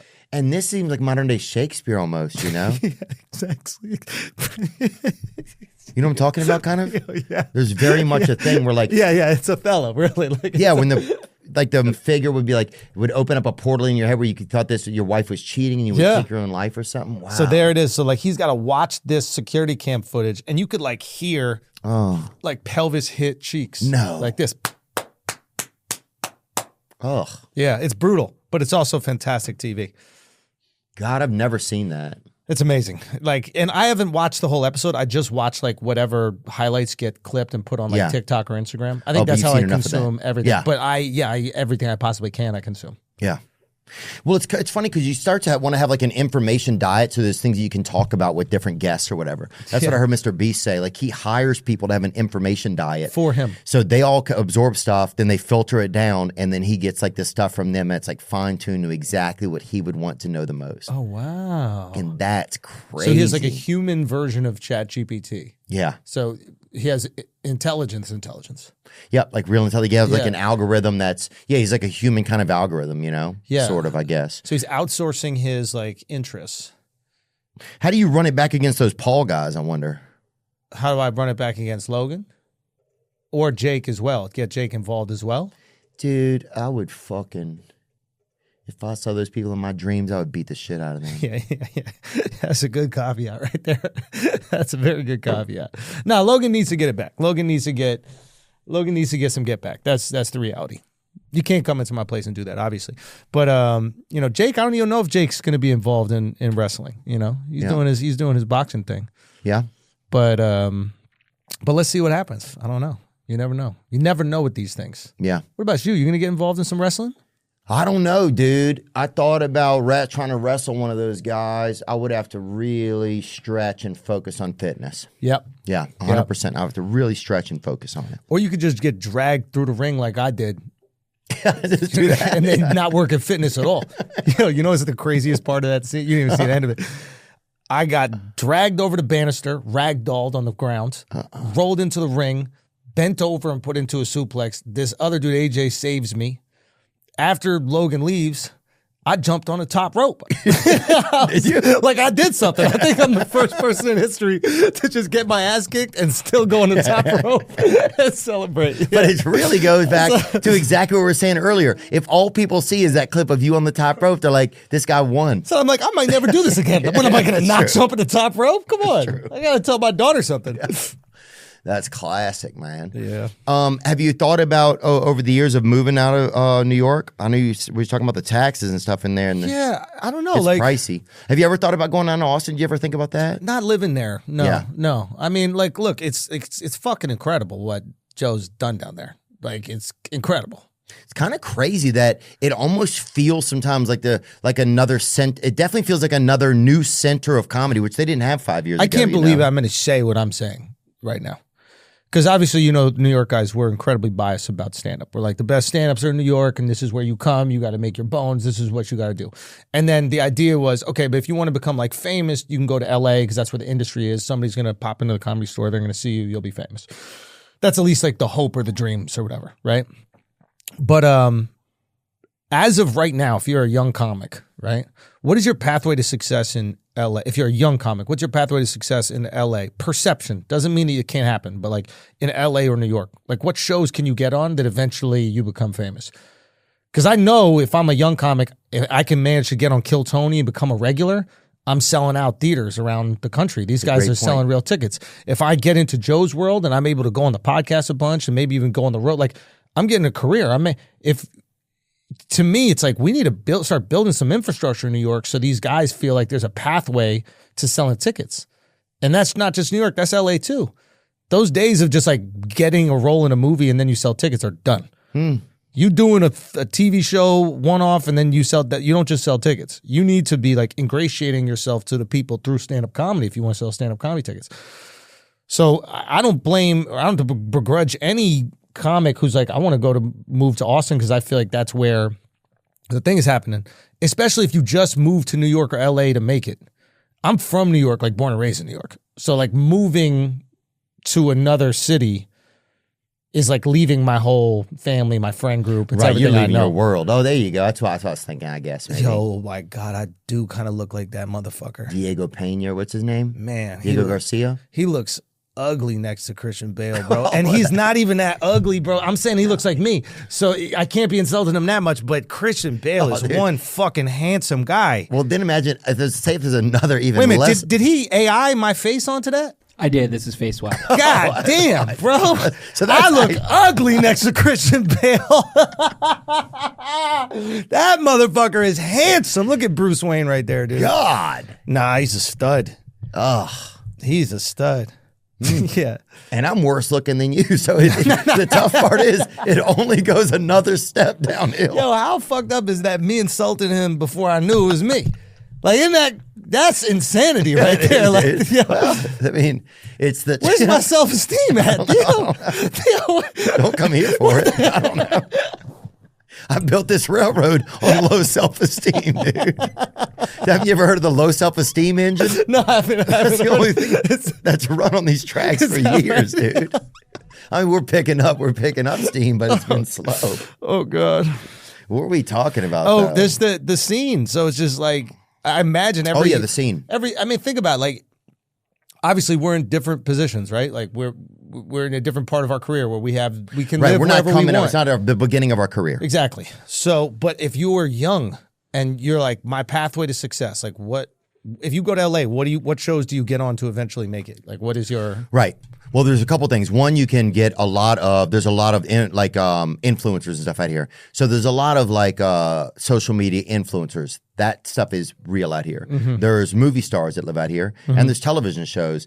But I don't know if a lot of stuff still shoots in LA, which is kind of crazy. Like even whenever we shot this little movie with Spade, we're like, they're like, thank you. People were like, thank you guys so much for working here. We haven't had work in months, and I'm like, what do you mean? Because I don't know who shoots what, you know? They're like, yeah. I'm like, in Hollywood, you haven't had work in months? And yeah, I guess there's just nothing shooting here, which seems crazy that you would build an industry where then nothing even shoots within it, you know? Like at a certain point, you can't cut every corner. Like, okay, we're going to shoot out of state to get a tax break. But the tax incentives are really big. You can shoot up in Canada. You can shoot up over in Atlanta. Like, the tax incentives are huge to go shoot in these places. The one in California matched them, it seems like. I think like it's just like we were saying, like politics is always downriver from culture. So yeah. They're going to have to learn the hard way. They're going to have to see the industry actually start to be negatively impacted like for a while. And then they're going to have to vote out whoever is in power with that kind of influence. But LA thrives on Hollywood. Like there isn't LA without Hollywood. Like that's the industry. That's true. I guess then it's kind of like Barcelona or something in a way, you know, some cool museums and it's beautiful. We don't even know you guys have museums out here. I'm being honest with you. Like somebody told me that. They're like, oh yeah, we were spending some time in museums. I was like, you got museums out here? Like I thought you had that observatory shit that's up on the hill and that's it. Yeah. We don't know that you have like the theater. Like, do you have plays that come out in LA? I have no idea. Like, can you watch Hamilton in LA ever?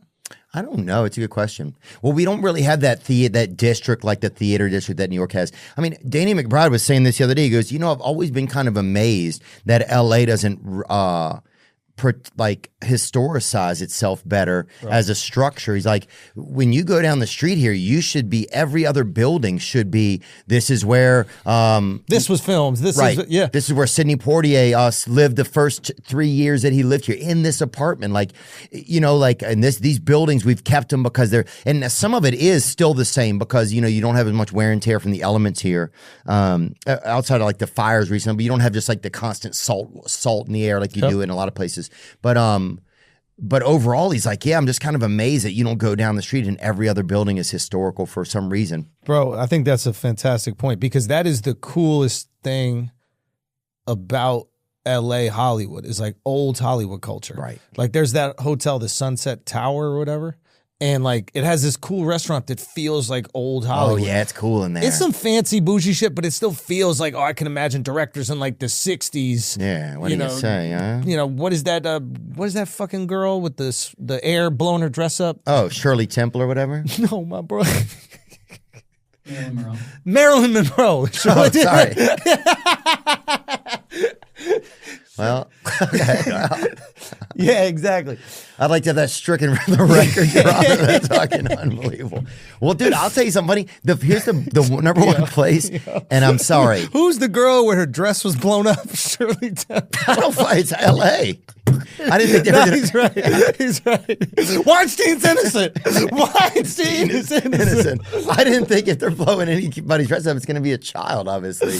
Go on. Dude, when people come to visit me, the one place that I take them every time, literally as a tour stop, is a cemetery that's near my apartment in Westwood that has Marilyn Monroe's grave in it, Hugh Hefner, Errol Flynn. Oh, wow. Carol O'Connor. The OGs. The guy from Bad Grandpa or whatever. Walter Matthau. Walter Matthau is in there. Yeah. It's just like, you just show them like this, that's kind of the neatest thing, I think. I think it's a great point because there is cool historical shit about LA, but you got to embrace it and then protect it. And I think that maybe it's just such a new city, they don't see the value in it. Like you and I are from very kind of like old places in terms like American history, not world history, but like there's a lot of history in. I'm going to give you New Orleans. I know you're not from New Orleans, but like just this idea of there's like, and it's important to us to maintain that. We actually like the way that the buildings look. When a new fancy building goes up in New York, there's always this immediate rejection. We're like, these fucking glasses, there goes the neighborhood or whatever it is. So we try to protect, and I feel like LA is so transient. Like everybody that comes here is coming from Maine or coming from, Montana or some shit like that to go make it. So they don't really care that much about the history. They're like, what's going on now? Right. But the people from here, like Dove, like the people who actually grew up here and like that is the industry. Yeah, I would like to see that protected. That's a great point.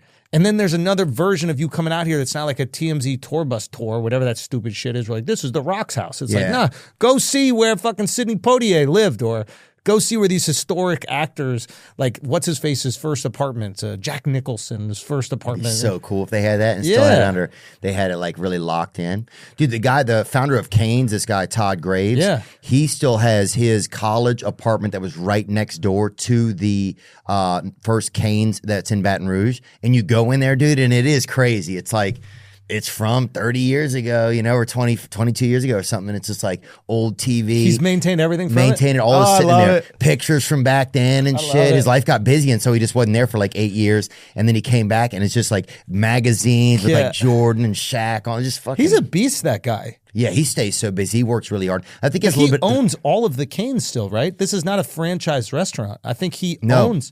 It's unbelievably impressive. And maybe because I'm from New York, we just got one. There's one that just popped up in the East Village.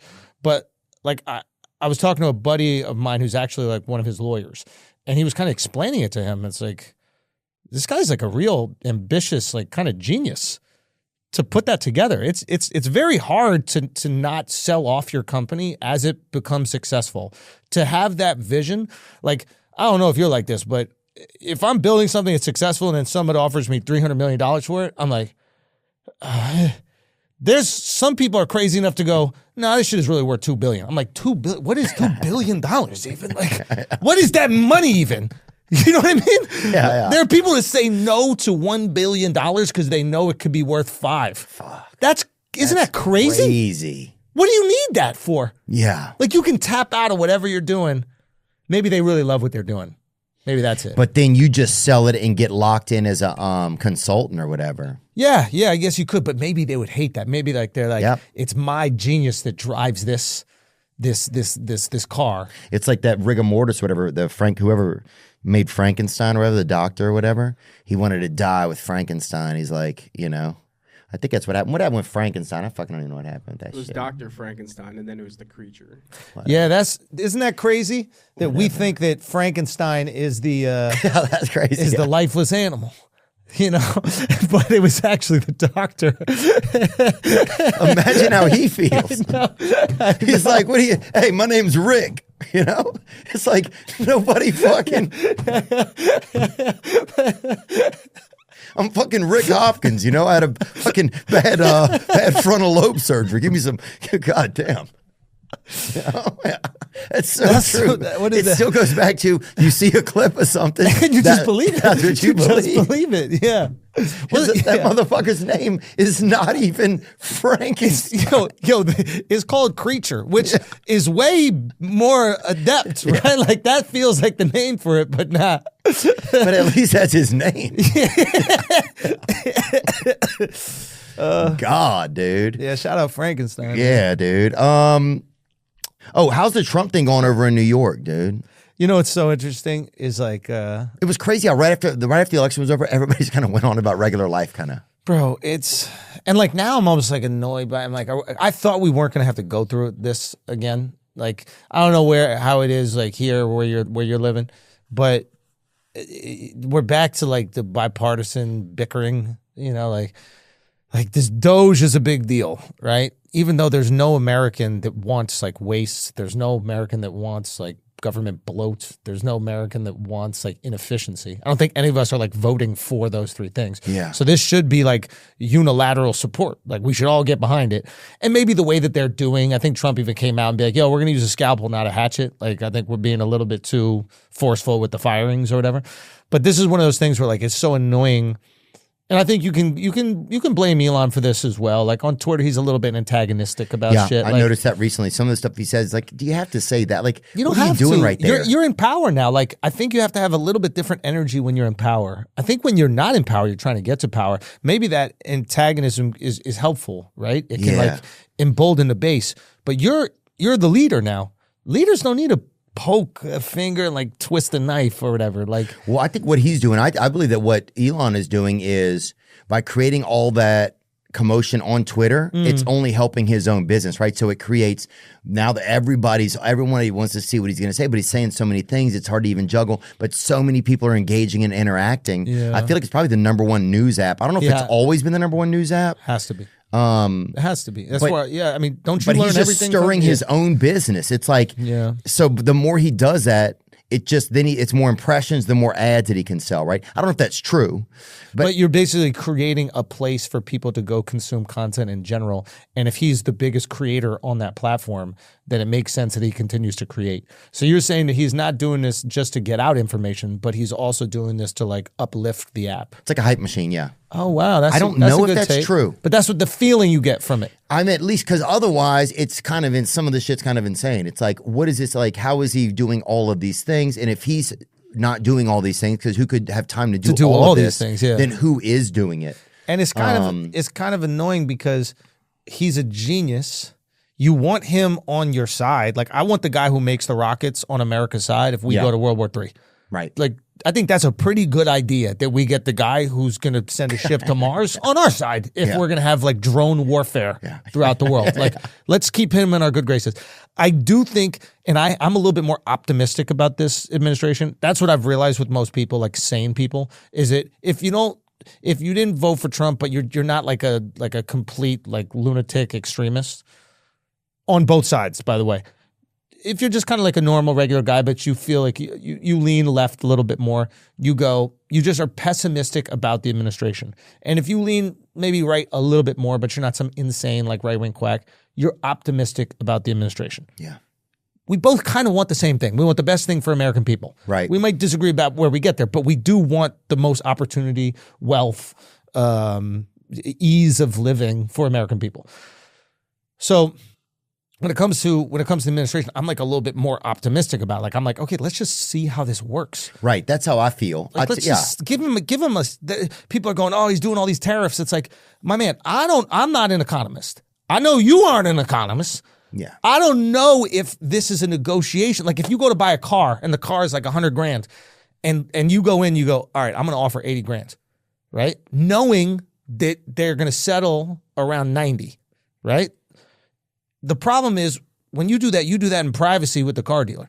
Trump got to do it publicly, and now he's got people in his own country going, how dare you offer 80? That's so disrespectful. And he can't come out and go, dumbass, we're going to settle at 90. I just got to start at 80. So could you give me fucking 2 weeks to get here? Yeah, they don't give him nobody gives him a beat to see what the long-term plan is. Like, if you want manufacturing jobs back in America, then you have to make it so that it makes more sense for people to make cars in America. Maybe. That's just business. Like, I agree with you. I never was against Biden. I've never been against anybody that's been in office. I've always just wanted the best. It's like, I want the best. I'm never going to depend on the government for my life. Like, I don't wake up every day and see what the fucking government's doing.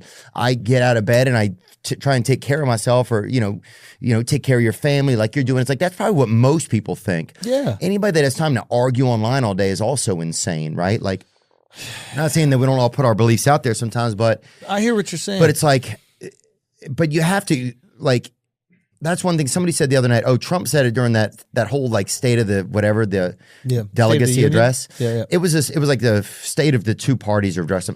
If you got to watch the hour and a half of that, I don't care what side of it. This shit was hilarious. It was like somebody who wrote like Noises Off or something. It was just a fascinating Joint Congressional Committee's address or whatever. Yeah, there was like fucking, they kept cutting this white dude that was asleep. They threw Al Green out. People thought he was Jimmy Snuka. They fucking threw him out, dude. They kept people, like Democrats that only had their feelings on little signs that said like not good or gazoon tight or whatever. I bumped into Al Green at the Breakfast Club. He was going on after me, and someone was like, hey, who wants to... Al Green wants to say hello. And I was like, yeah, sure. That'd be cool. And this guy just got chucked out of the fucking Senate. That'd be whatever. And I shake it, and like his like handler or something like that is like waiting there with like a camera like tucked here for the handshake picture. And I was like, did I just get set up in a photo op to make me look sympathetic to what happened? Like, I'm like, what exactly is going on? That's crazy. Yeah. Well, that's also scary when everybody has cameras everywhere now. Yeah.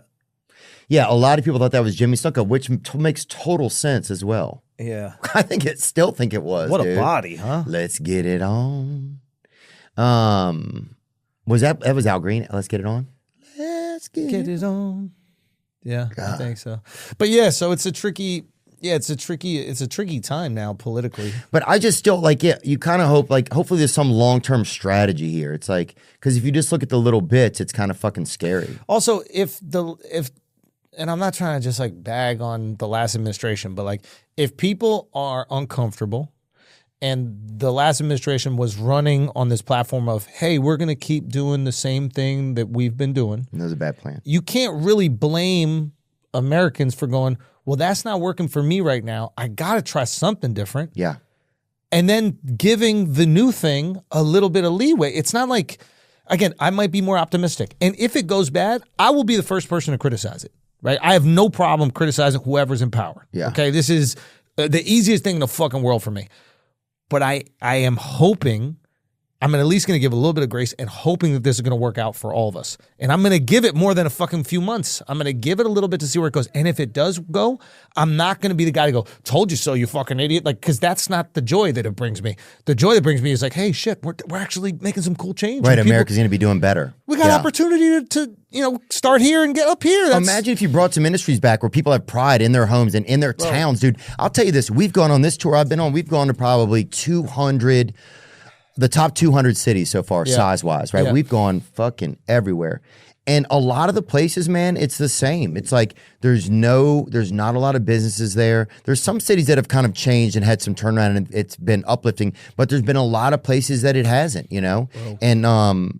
And it's sad. It's like, oh, all this place needs is one good, like, influx of people and a purpose. You know, when people have jobs, they have purpose. Yeah, and so it's like I'm for surely gonna stay hopeful. I hope that if there's some tariff stuff and then we start making our own fucking cars here, dude. There's a guy who just made a show, a t-shirt. I think it's called American Giant. Can you look that up?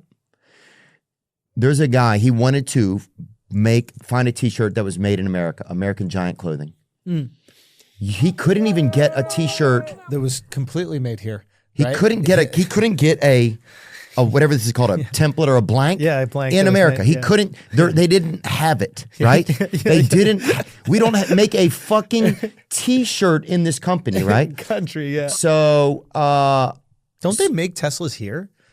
Yes. So Teslas are an American-made car. So like bare minimum, and like I'm not trying to knock any of the American, other American cars, right? Like, but I don't think Ford is entirely made here. Right. I might be wrong. I don't think they are. You drive Ford, somebody said to me. I'm like, that's when I knew. Like, hold on. How's this guy know how to pronounce it? Swedish guy? But that's a great question. Let's look that up. Yeah, what cars are made here? Or what percentage of Teslas are made in America? What percentage of Fords are made in America? That's a great question, man. And I guess that, you could be putting together the full car here, but maybe there's like certain factories that are doing other stuff. And I'm okay with that. Like I'm okay with outsourcing to different countries. I think it gives them opportunities as well. That's a cool thing. Yeah. But Tesla claims that nearly 100% of the vehicles it sells in the United States are manufactured domestically. Exceeding the industry average of 52%. Wow. Now, that doesn't mean they don't make cars in other countries as well. Right. But the ones that are sold here are made here. Regardless, okay? If we want to attack in a car company, right? And again, I don't know if they're attacking Tesla because they don't like the product. They're attacking Tesla because they don't like the CEO of the company. Yeah. And that is the risk of being a celebrity CEO. By the way, there's like CEOs of, and you talk about this all the time, but like some of these like pharmaceutical companies, we don't know who the fuck they are. Right. And there's a reason, because if we did, people would execute them. Something could happen. Something could happen. We don't know. Something could happen. Like somebody could throw them a surprise party. Bro, if you have $1 billion business, and nobody knows who you are, you doing some fucked up shit, yeah, my you boy. on some fuck shit, man. Right? Some fuck shit, homie, yeah. So for real. So this is like a kind of shitty situation where like, yes, I understand that he's antagonizing people. He's like rubbing people the wrong way. You don't like the guy. You don't like the beliefs. You don't like what he's doing. And there are things to criticize. I'm not saying there aren't things to criticize. Like nobody's above criticism. But to punish that car company that is 100% made in America, made by people living in America, Americans rely on those jobs. Like maybe we criticize another thing. Right. Like what is your goal? That we shut down those factories and those Americans lose those jobs? That makes you feel better about your gripe with Elon? That's the thing. Some people, they just want to win an argument, it feels like, you know. And they don't realize there's people that rely on those fucking jobs. Oh, for sure, dude. They got kids, bro. Oh, yeah. Like, dude, there's no doubt about it. But here's one thing that I think is sad about Doge is that the fact that we now have to have someone audit our own government. Our government is supposed to be the thing that we can trust. Like, it will never end now. And people are like, well, why is this guy having a team that audits? It's like, I agree, but I'll let anybody audit. If you bring on another company, they audit and they find, I'd give them 10% of the bloat that they find. If they, you know what I'm saying? The simple fact that we now have to audit our own government. Yeah, I mean, people I think will gravitate towards corruption naturally, and I think it's something that you constantly have to fight every single second. You definitely have to. You said something interesting though, like this idea, like you wake up every morning, you're like, I don't expect the government to do something for me. I think that's a more like Southern and frontier belief. You know, I think that like when you grow up in like New York, there is this relationship with the government where you're like, if the roads are fucked up, you start going, yo, why are the roads fucked up? Like we're spending all this money in taxes, or like the government, you're supposed to do it. You're giving me all these rules I got to live by, so you might as well do some shit. But that's interesting that you have this perspective, which is like, I don't expect anything from you guys. And I wonder if when they encroach on your freedoms, it's that much more annoying because you're like, I don't rely on you for anything, and you're going to tell me what to do. Whereas we might be more accepting of the laws and the encroachment of freedoms because we are more reliant on them for certain things. So, and I wonder if that's why like some of the COVID stuff was way easier to accept in big cities because we already have this symbiotic relationship with government. Right. Whereas in a place like Florida or even, more other like southern, maybe I guess some red states, not all. Yeah, a lot of rural areas. In more rural areas, it's like, yo, listen, don't mess with me because I don't ask you for shit. Right. And now you're getting into my house and telling me what to do when I already don't ask you for anything. Right. We have one road. We keep it clean. Yeah, it's fine. Yeah. I drive a truck, so you don't have to pave it. Yeah, it's fine. That's it. Right. We're doing, yeah. Yeah. That's a good, but yeah, it is interesting how like different areas could affect your perception. And yeah, like I think a lot of like, one other thing is I think a lot of people just worry about our traditions starting to disappear. And I think that's where a lot of pushback comes from. What you mean by that? Just like, like tearing down the statues and saying that everything is racist and stuff and not honoring our history, whether it is racist or not, like not deny, like, if you take it away completely in 3 generations, This is the tricky thing where it's like, I try to meet people at their intentions because I often want people to judge me on my intentions. When I say some like crazy fucked up joke that's not even fully fleshed out on a podcast, and then I want people to go, oh, he just wanted it to be funny, not, oh, this guy's an evil asshole. Yeah. Right. So when I see people taking like the progressive measures that might feel like they're going too far, I at least have some empathy. I go, all right, I know what you're trying to do. You're trying to make this world that we live in, this country we live in, a more comfortable place for everybody. And you're thinking about these oppressed or ostracized groups, and you're like, how can they not see certain imagery that might remind them of these horrible things that their ancestors went through? So like I go, okay, I get that maybe you have some really good intentions here. And then we can meet at that where we go, I get your good intentions. And then we start to let's have the conversation of, okay, how much of that are we going to remove before we start removing like the history of our country? And some of the history is ugly, and it's unfortunate, but it is the history. Like removing it doesn't remove the history. Right.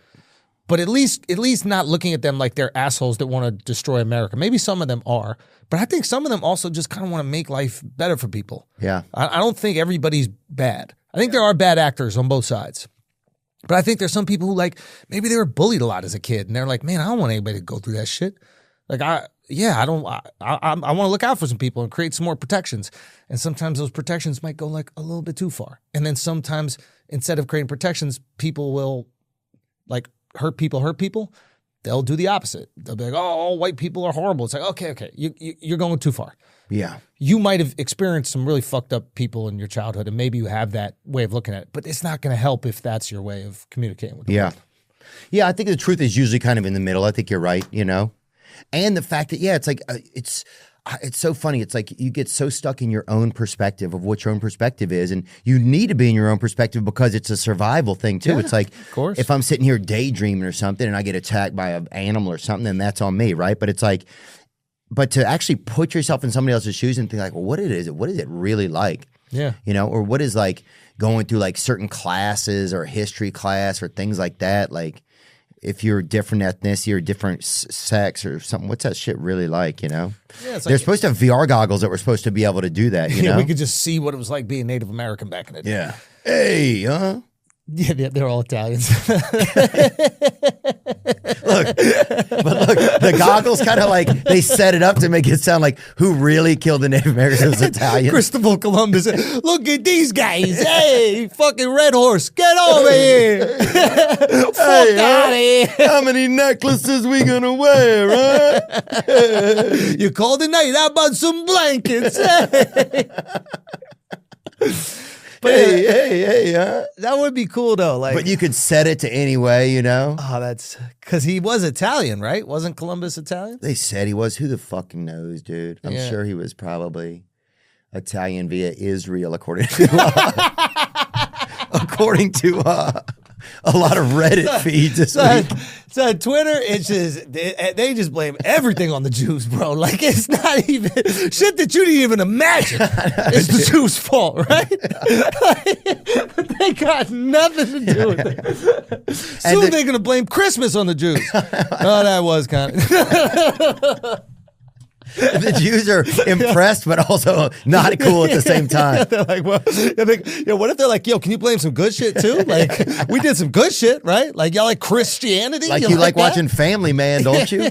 That's one of your favorite Christmas movies, isn't it? Huh? Yeah. Gangs in New York. Who do you think fucking put that together? All them Christmas carols. They're probably written by Jews. A lot of them are, man. See? It's so funny. Yeah, what are we going to do? What, I'm trying to think of what else is going on, dude, that I was thinking about. What's up in your life, man? Everything's fine, man. I just been working a lot, you know. Like last year, we really focused on if we had some time off to go and just work, like go travel to a place to get guests and stuff, you know. Yeah. So it was like a big focus last year to do that. And have you taken like a vacation? No, not in a while. I was supposed to get one over the holidays, and it just didn't happen. Do you like taking time off? Does that feed you at all? Yeah, I need it. I need more of it. And do you enjoy it? Like, is your time off just hanging at a beach, or do you like going to like a city that you're really interested in, like learning about the history? Like, what is your version of a? It's just been the beach, really. I think I just kind of got. I just put so much work on the calendar that I didn't start to schedules. I would love to take 2 weeks off and go to like a country or something. That'd be awesome. You know? Yeah. So, but then I start to think about that, like, well, I should probably get a girlfriend or like a fiance first, because if you go by unless you get a buddy to go with or something, that could be fun. But it's like 2 weeks, you can't really go by yourself, really, you know? And so then it's like, what are you going to do exactly? I imagine you with like a small Asian tour guide, and that's it. Just you guys motorcycling around Vietnam or Cambodia or something. Just say shit to him all the time. knock. Yeah, that would be ideal. Yeah. But no, traveling alone is cool too. Feeding him a little piece of yam or whatever. Yeah, I mean, you don't have to feed them. You know, they might feed themselves out there. The first struggle Bayard went through, was finding all the components, the cotton, the buttons, the zippers, the rivets. Once Bayard did all that, he ended up with his first product, a plain hooded sweatshirt. We already know all this stuff. I was looking at what some of the price issues were and stuff that he faced, but it was a nightmare for this guy to do it, and he couldn't get it done at like, you know, it came down to like $37 or something, which is, you know, but to do it on a regular basis, and then Walmart decided we're going to support him. We're going to give him like a big order. That's fire. So that's kind of where he's at right now. And if you can make a big order, you can obviously like reduce the pricing. Right. Then you can go ahead to the place and say, look, now I'm going to order this many. Can you give me a better rate? You know, so. Can you get the material does the material also have to come from here? I imagine we have to get all of our material from other countries. That's a good question. Like, are we creating textiles here? It's a good question.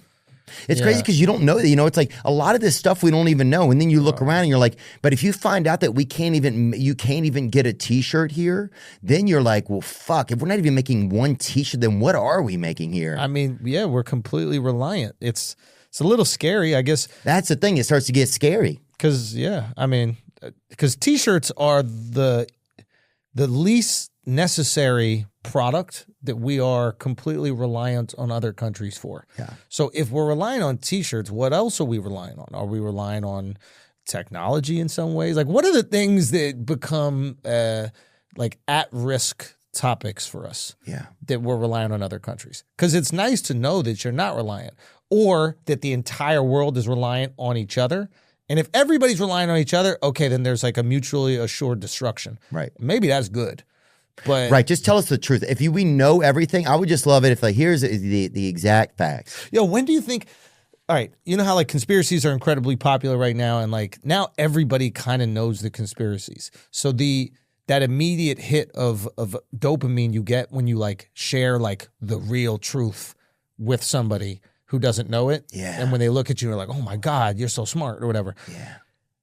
Now that everybody knows the conspiracies, do you think that the pendulum starts to shift back to like kind of what really happened? Because the conspiracy is like the most exaggerated version of what happened. Yeah.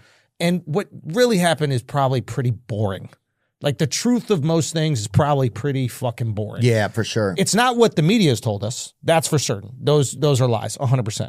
But it's not what like the Reddit historians have said. Yeah. And it's probably in here, and then we all go, all right. Yeah. Like that is, I wonder if like there's something like that even to the Epstein list. Like everybody's waiting for this Epstein list, and they're waiting for it to be like direct logs where it's like Bill Gates paid for anal from a 16-year-old at da-da-da-da-da-da. Yeah, like 4:30 or whatever. And then it's like name, picture, fucking whatever it is. And then every time they hand out like the binder or whatever it is, nothing that crazy comes out. Now, don't get me wrong. I believe he's like a prolific pedophile. Like if he is still alive, find him and fucking kill him. The girl too. Off anybody who's involved in it, defended it. Anybody who's on the fucking flight logs, put him in prison. Like we need some justice here. But have we created an idea of what this is, which is so far removed from what it actually is? Right, and that's why they haven't really like. This is going to be so upsetting. There's 7 people. They're going to think we're liars anyway. Right. Like, because imagine they gave us lists and there was like 25 people on it, right? We'd be like, man, you fucking pieces of shit lying to us again. Like the only thing we would believe if literally every single world leader went in there. Right. This list better be so. That's why I think they're still they're probably working with like top producers, Eli Roth, like guys who really can put on a good show. Todd Phillips, until how do we sell this story until he to did the Joker American too. Then he people? was on here like he's off. But yeah, I think what do we? This better be good. Why don't we just get? This is the way I was thinking. We solve it. The guy who let Epstein manage his money is this guy named Les Wexner or something like that. He's this guy who started Victoria's Secret. And like, I don't even think Epstein went to college or something. So like, how the fuck do you end up managing this billionaire's money? Right. This guy's like 90 years old. Give him immunity. Just go, yeah, this guy right here. Les Wexner, okay? He's a billionaire. He's 87 years old. You just go, listen, you're about to fucking die. Can you just tell us what happened? Right. Tell us what happened. We'll give you immunity. You don't get to die a hero at all. You're a piece of shit that probably funded this whole fucking thing or connected different people to different stuff. We don't know what the fuck you're actually doing. You're involved. But you don't get to die you're still a diabolical piece of shit. But maybe you do one good thing in your life before you fucking die. Right. And then the American people get some satisfaction. The victims get some satisfaction. We get to actually know what's happening. Yeah. Because I don't even know if I don't know if we actually will get to know what's happening unless somebody who was involved says it specifically. Yeah. And I don't believe Ghislaine because I think her pops was part of Mossad, right? Yeah. Like, so I don't believe anything she's going to say. So yeah, nobody's going to Epstein's tell dead, the truth. Right? Like, I'm just amazed that many people wanted to be pedophiles or whatever. So here's the thing. I don't know. That's part of me that doesn't believe that. I'm like, you're telling me. I don't think they wanted to. I think he was like, yo, I got some young bitches on an island. We're all going to fuck. But I don't think that he said, I have underage women to incriminate you on an island. Right. I think he's like, yo, I got some 20-year-old fucking Russian bitches. They're on an island. And all these dudes were like, oh, we can go party with Russian bitches? Like, I wonder if it's as simple as like some club promoter going, I got a table full of girls at Tao tonight. Yeah. You want to party? And people go, well, that sounds like a great idea. Nobody's IDing those girls. Right. And they for sure aren't IDing because why would they go, yeah, this guy's going to make me a pedophile this weekend. Yeah. Right? You know what I mean? Like, so, and then maybe afterwards they go, by the way, that girl was this old. Yeah. So I'm going to need you on a certain day to do a favor. That's how I would imagine it would be most effective. And what if some of the girls were not even underage or anything? You don't even know if you could have somebody say that. You're so scared. You're already like, there's some favor in the wind. That alone, the mirage of that's the biggest thing. You have no fucking idea. That's a great point too. You're going to be so scared. You're like, well, first of all, I don't want to see. I'm so bad at sex. I don't want anybody to see a video of it. Fucking a hooker on an island still is bad if you're like a political figure that has a family and you have children. Like, right. It could be old. They could be old enough, and it's still like you don't want that out because it ruins your career. Yeah. So yeah, there are many ways to do it. I mean, it's definitely, and then it's like, how do you doctor all that up to present it to the American? Because it's you have to serve a Mona Lisa to the American people. There's But then they're like, we have to make sure all these people that information that's released, but maybe some of that's true. If like you put information and it has a name in it that you're not sure, and then you get sued by that person. Or you got to protect these girls who are underage and they were raped by these famous people. Facts. And like they have moved on with their lives. They got families. Do they want their information out there in the world? Yeah. Probably not. They're like, I don't want to relive that shit. So redact me or whatever that term is. Yeah. But yeah, I just feel like we're at this point where like if we're going through this phase in America where we're an all-time low trust in all of our institutions. Then what happens from here? There's two ways we go. Talk to me. It gets better somehow. Or it starts to devolve even more. And crazier, it gets deeper and deeper. It's so funny because I've had both feelings. Yesterday I had the feeling like, holy shit, dude. Nobody's going to know where to trust anything anymore. It's going to get really interesting. Or you start being honest. Like that's why. Right. Or you start being honest. And like, yo, we're Americans. We can deal with shit.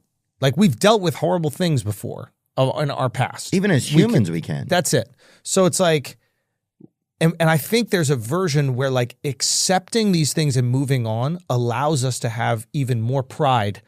Where right now we're in this like age of like ambiguity where like we want to be really proud, but we're like, but is some of this shit true? Like we're just unsure. Yeah. Let us accept it. Let's accept the stains on our history, and then let's move on and make greater history. Let's make greater things to be proud of. I think it's a moment in history to be proud of where an administration comes in, they go, listen, we unfortunately the government let these food companies poison you. You know, and a lot of people are negatively impacted like that. A lot of people got cancer probably because of food that they were eating, and that's fucked up. That's horrible. And we're gonna either punish some of those food organizations, or bare minimum, we're gonna make it illegal for them to do that shit. Hey, some of these pharmaceutical companies, they were jabbing you up with shit that you didn't need to be jabbed up with, and they were doing that so they could profit. We're gonna either punish them, or we're gonna stop allowing them to do it, so the next generation of Americans doesn't have to go through what you guys went through. And then you go, you know what's fire about America? We realize when we fucked up, and we have the energy and excitement and the confidence, the self-esteem to go, all right, we're changing it, and we're going to live up to the expectations that we have for ourselves. Yeah. And that's why like, you could say whatever you want about RFK. It seems to me what he wants to do is make a positive change for people. Let's see if he's able to do it. But in terms of making America healthy or whatever the slogan is, why would you not want America to be more healthy? Like, yeah, give the guy a second to fucking try it. Like every minute they're like, this is the problem today. And then that becomes a story every day. It's just like how fucked up it is. And I have friends now that are addicted to the news, and I'm just like, dude, just live your life. See, everything's going to probably be fine. It's already been fine. We're already damaged. We all have cancer or whatever. Everything, we're doing our best and shit. Yeah. And like, how drastically bad do you expect things to get, Yeah. Wouldn't it be cool? Like this is all I said. Like, obviously, I have a daughter, so I'm like, and she's of the age we're going through vaccines and stuff, and it's terrifying. I was talking to Joe about this. It was like, it's the most terrifying thing you ever experience in your life is that you have the most perfect thing you ever created, and you have to put something in them, and you've watched a video on YouTube that says that it could do something horrible to her. But if you don't do it, she could get some disease that could do something horrible to her. So you're like, what? How do I protect my kid? There's a fork in the road, and both potentially lead to horrible. How do I protect my kid? I would love nothing more than to do like an intense, like, and I'm sure they've already done this. So if they have and call me an idiot, that's fine. I'm an idiot, whatever. But like intense, like research into, the vaccinations. And I would love nothing more if we found out, hey, you know what? It looks like they are safe for them, and there's very low chance cause of anything negative for your kid. How much nicer would that feel than right now what all of us new parents are feeling, which are like, do I have to delay it? Like, which ones? How do I protect my child? Like, right. Like, and the just like we want the research. We want it. It's yeah. We want to know. And I think if you gave Bobby an out where, even if it was 20 minutes a week where he gave a speech or something, and maybe that he should start doing that to update people, Robert Kennedy Jr. to say, hey, this is where things are at, and we're going to try our best, and this is what we're going to try to do. Maybe that would be great to have some sort of an address. Love it. Trump's addresses, sometimes they're so, they're Trumpian, they're just like kind of the bare facts and like, we're going to win type shit. So maybe if you had Vance give something that was a little bit more elongated and a little bit more, had a little bit more personal notation and feeling to it, like a Didn't FDR do that? I think they were called the fireside chats. Oh yeah, where he was talking to people. I think you're right. We might need something like that. Dude, because there's so much muck out there. There's so much bullshit information. And like, we're guilty of that too. We just spout whatever on the fucking mic and who knows if it's true or not. But it'd be nice if we had information disseminated from the people in power. It might be wrong or it might be right, but they are the people in power. So we can at least hold them to that standard. If they say that they're doing this specific thing and we disagree with it, we can be like, I disagree with that. Yeah. But if Bobby's coming out and he's going, listen, we're getting the red dye out of here. It doesn't benefit anybody. There are other ways to create, sugar or coloring substitutes that are less harmful to you. Does anybody disagree with this? Everybody goes, no. Okay, done. Right. Thanks. Yeah, there's still so many people that just want somebody to be wrong all the time, So maybe that'll start to go away. I don't know.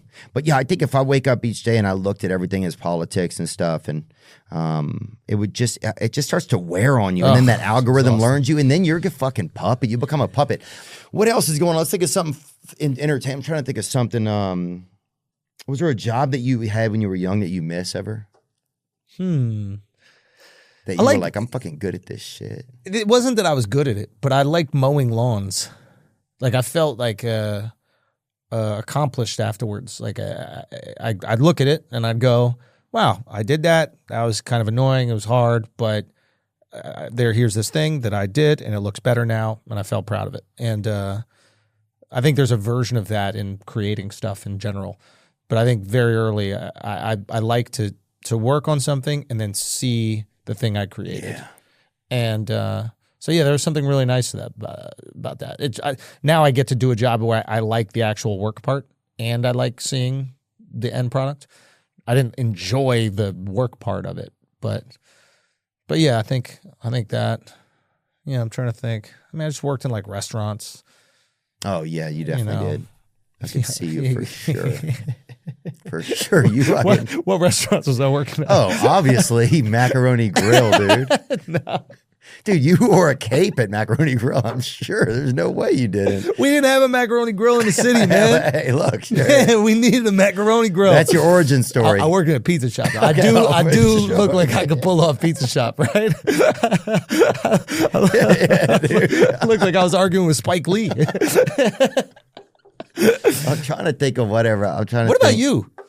I worked at Pizza Shop, man. I love that shit, dude. That shit What was the good. first time? Do you remember the first time as a kid that you made money and like the feeling of that? Oh yeah, we had.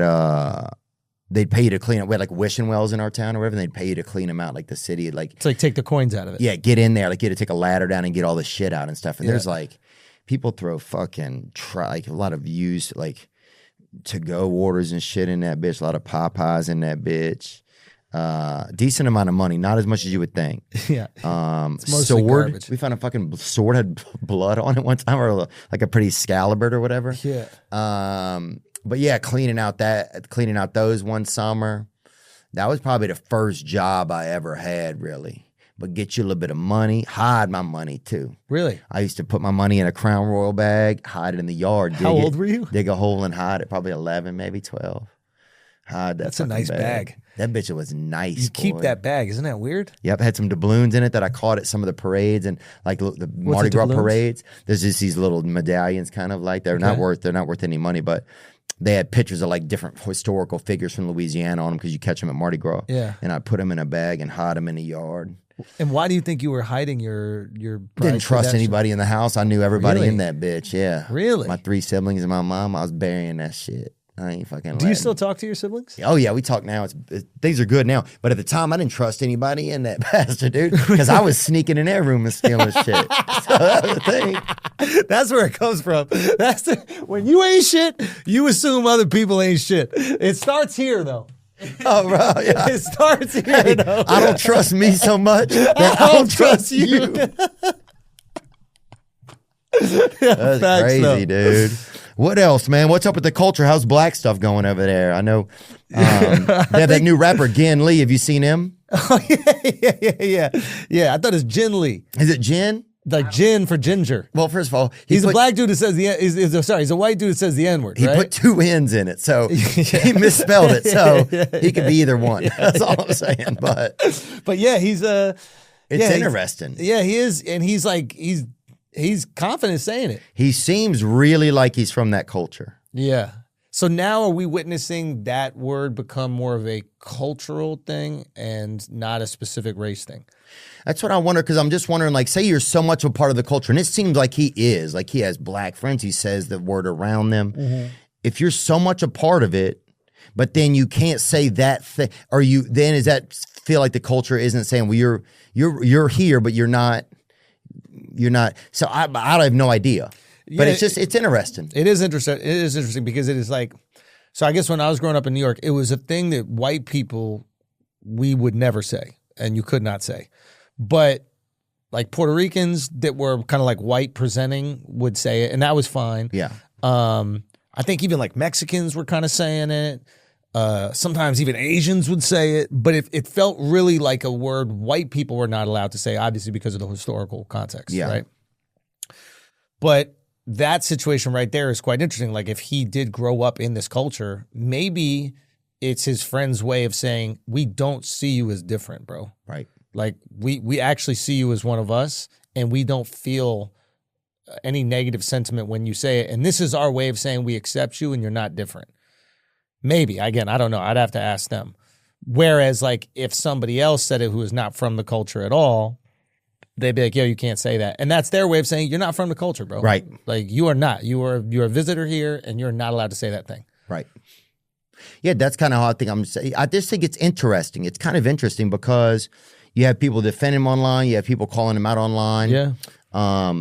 And some of his music is great, man. I mean, it's catchy. I'm Music curious will to cut see, through. like, it's like, and some of the lines he's saying, like, don't get in trouble because of my shit. Like, I'm not saying this because I'm just saying this because this is who I am, right? Yeah. He even expresses in like that Stand On It song, like, don't get in it, don't repeat my shit just to get And then in now you get in trouble. Right. Which I think is, that's empathetic. It's at least giving his story, right? Yeah. Because he probably is aware that, oh shit, white kids might see me doing this, and then they think it's okay for them to do Right. it. And now they're getting fucked up. And so he's like, listen, your life might not be my life. Like Right. I At wonder, least he put a safety precaution on the shit. Like, a lot of people. That's like better than the parental advisory. Yeah. It's just there's a white disclaimer. Yo, you are not me. Yeah. That's a ginger advisory right there, dude. That's a ginger advisory, dude. But this could potentially open up gateways for some gingers to say the N-word and some spicy, because they've long been looming on the edge of the culture. The ring around Saturn, they call them. And it'll be interesting to see what happens, dude. Yeah, that's something, like, we got to ask ourselves, like, are we fully accepting of gingers? Like, are white people fully accepting of the gingers? I mean, look, I don't. Are you even, you're like part something, right? My father's from Nicaragua, and my mother's just white. Yeah. But I don't, I've thought, yeah, I'm not an N-word guy. You're not dropping it. I'm not that. Fuck no. What am I fucking trying to prove to somebody? But I do remember they had like this cool band. I went to a black fraternity, and we'll get you out here in a Which second. one? I wasn't in one. It was like Snoop or something new. State of Noop or something. Bring up a couple of black fraternities over there. Southern Alpha, what is it? University. Alpha Kappa Psi? Beta. Phi Beta, Kappa Alpha Psi. That might have been it. The Kappas have you seen the Kappas before? Kappas are cool. They got like a cane, and they do like these cool dances with the cane.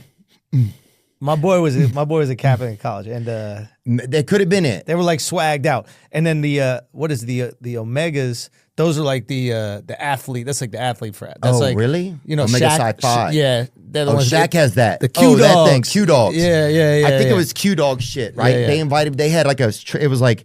It was Nickelback, but it was black guys doing it, right? It was like Don't even say it. Don't even say it. I'll tell you what it Don't was, even dude. say the name of that cover band. What is that? Don't even say the name of the Nickelback black cover band, Theo. We've almost done the whole pod, okay? We did a good job. I know you're trying to bait me with this Jin Lee. We did a good job today, okay? We did a good job today. Hear me Theo. out. Here we go. Light it on fire. It was just I was like, this is a crazy cover band. Don't do it. And then one of their song was like, oh, this how you remind me? Like, It's not. It's. So they're doing like hip hop renditions. Hip hop renditions of Nickelback. Yeah. Nickelback. And just Yeah. make sure you say it right. Yeah. We don't even have to go into it. That's so crazy how we all know exactly how it was spelled. But yeah, look, I just felt welcome to be in the building. So that's all I'm saying, dude. Look. Congrats. This is how you remind me. Yeah. You know what I mean? Never made it as a wise man, kid. We gotta spit that whole song right now. Spit that whole shit right now, Theo. I don't have it, dude. Couldn't cut it as a poor man's feelings. We got to stop. It's right, only going to get worse. Congratulations on Life. The new special's out now. Congratulations on being a dad, man. Thank you, brother. Yeah, thanks for being just somebody. Yeah, it's good to have like that. There's different podcasters in different parts of the country and different parts of like the world, you know. And it's just we're lucky to be able to do this and to be able to spend these conversations. I got to come up there and get on your pod this summer, man. Oh, please, man. I want you on Flagrant and I want you on Brilliant Idiots, man.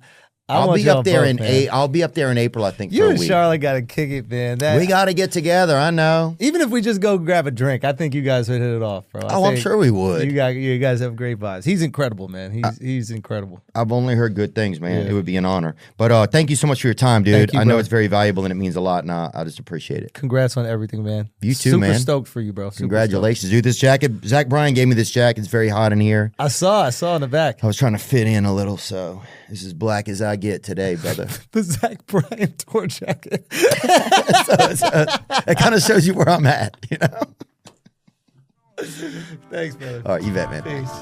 Oh, that was great. Now I'm just floating on the breeze, and I feel I'm falling like these leaves. I must be cornerstone. Oh,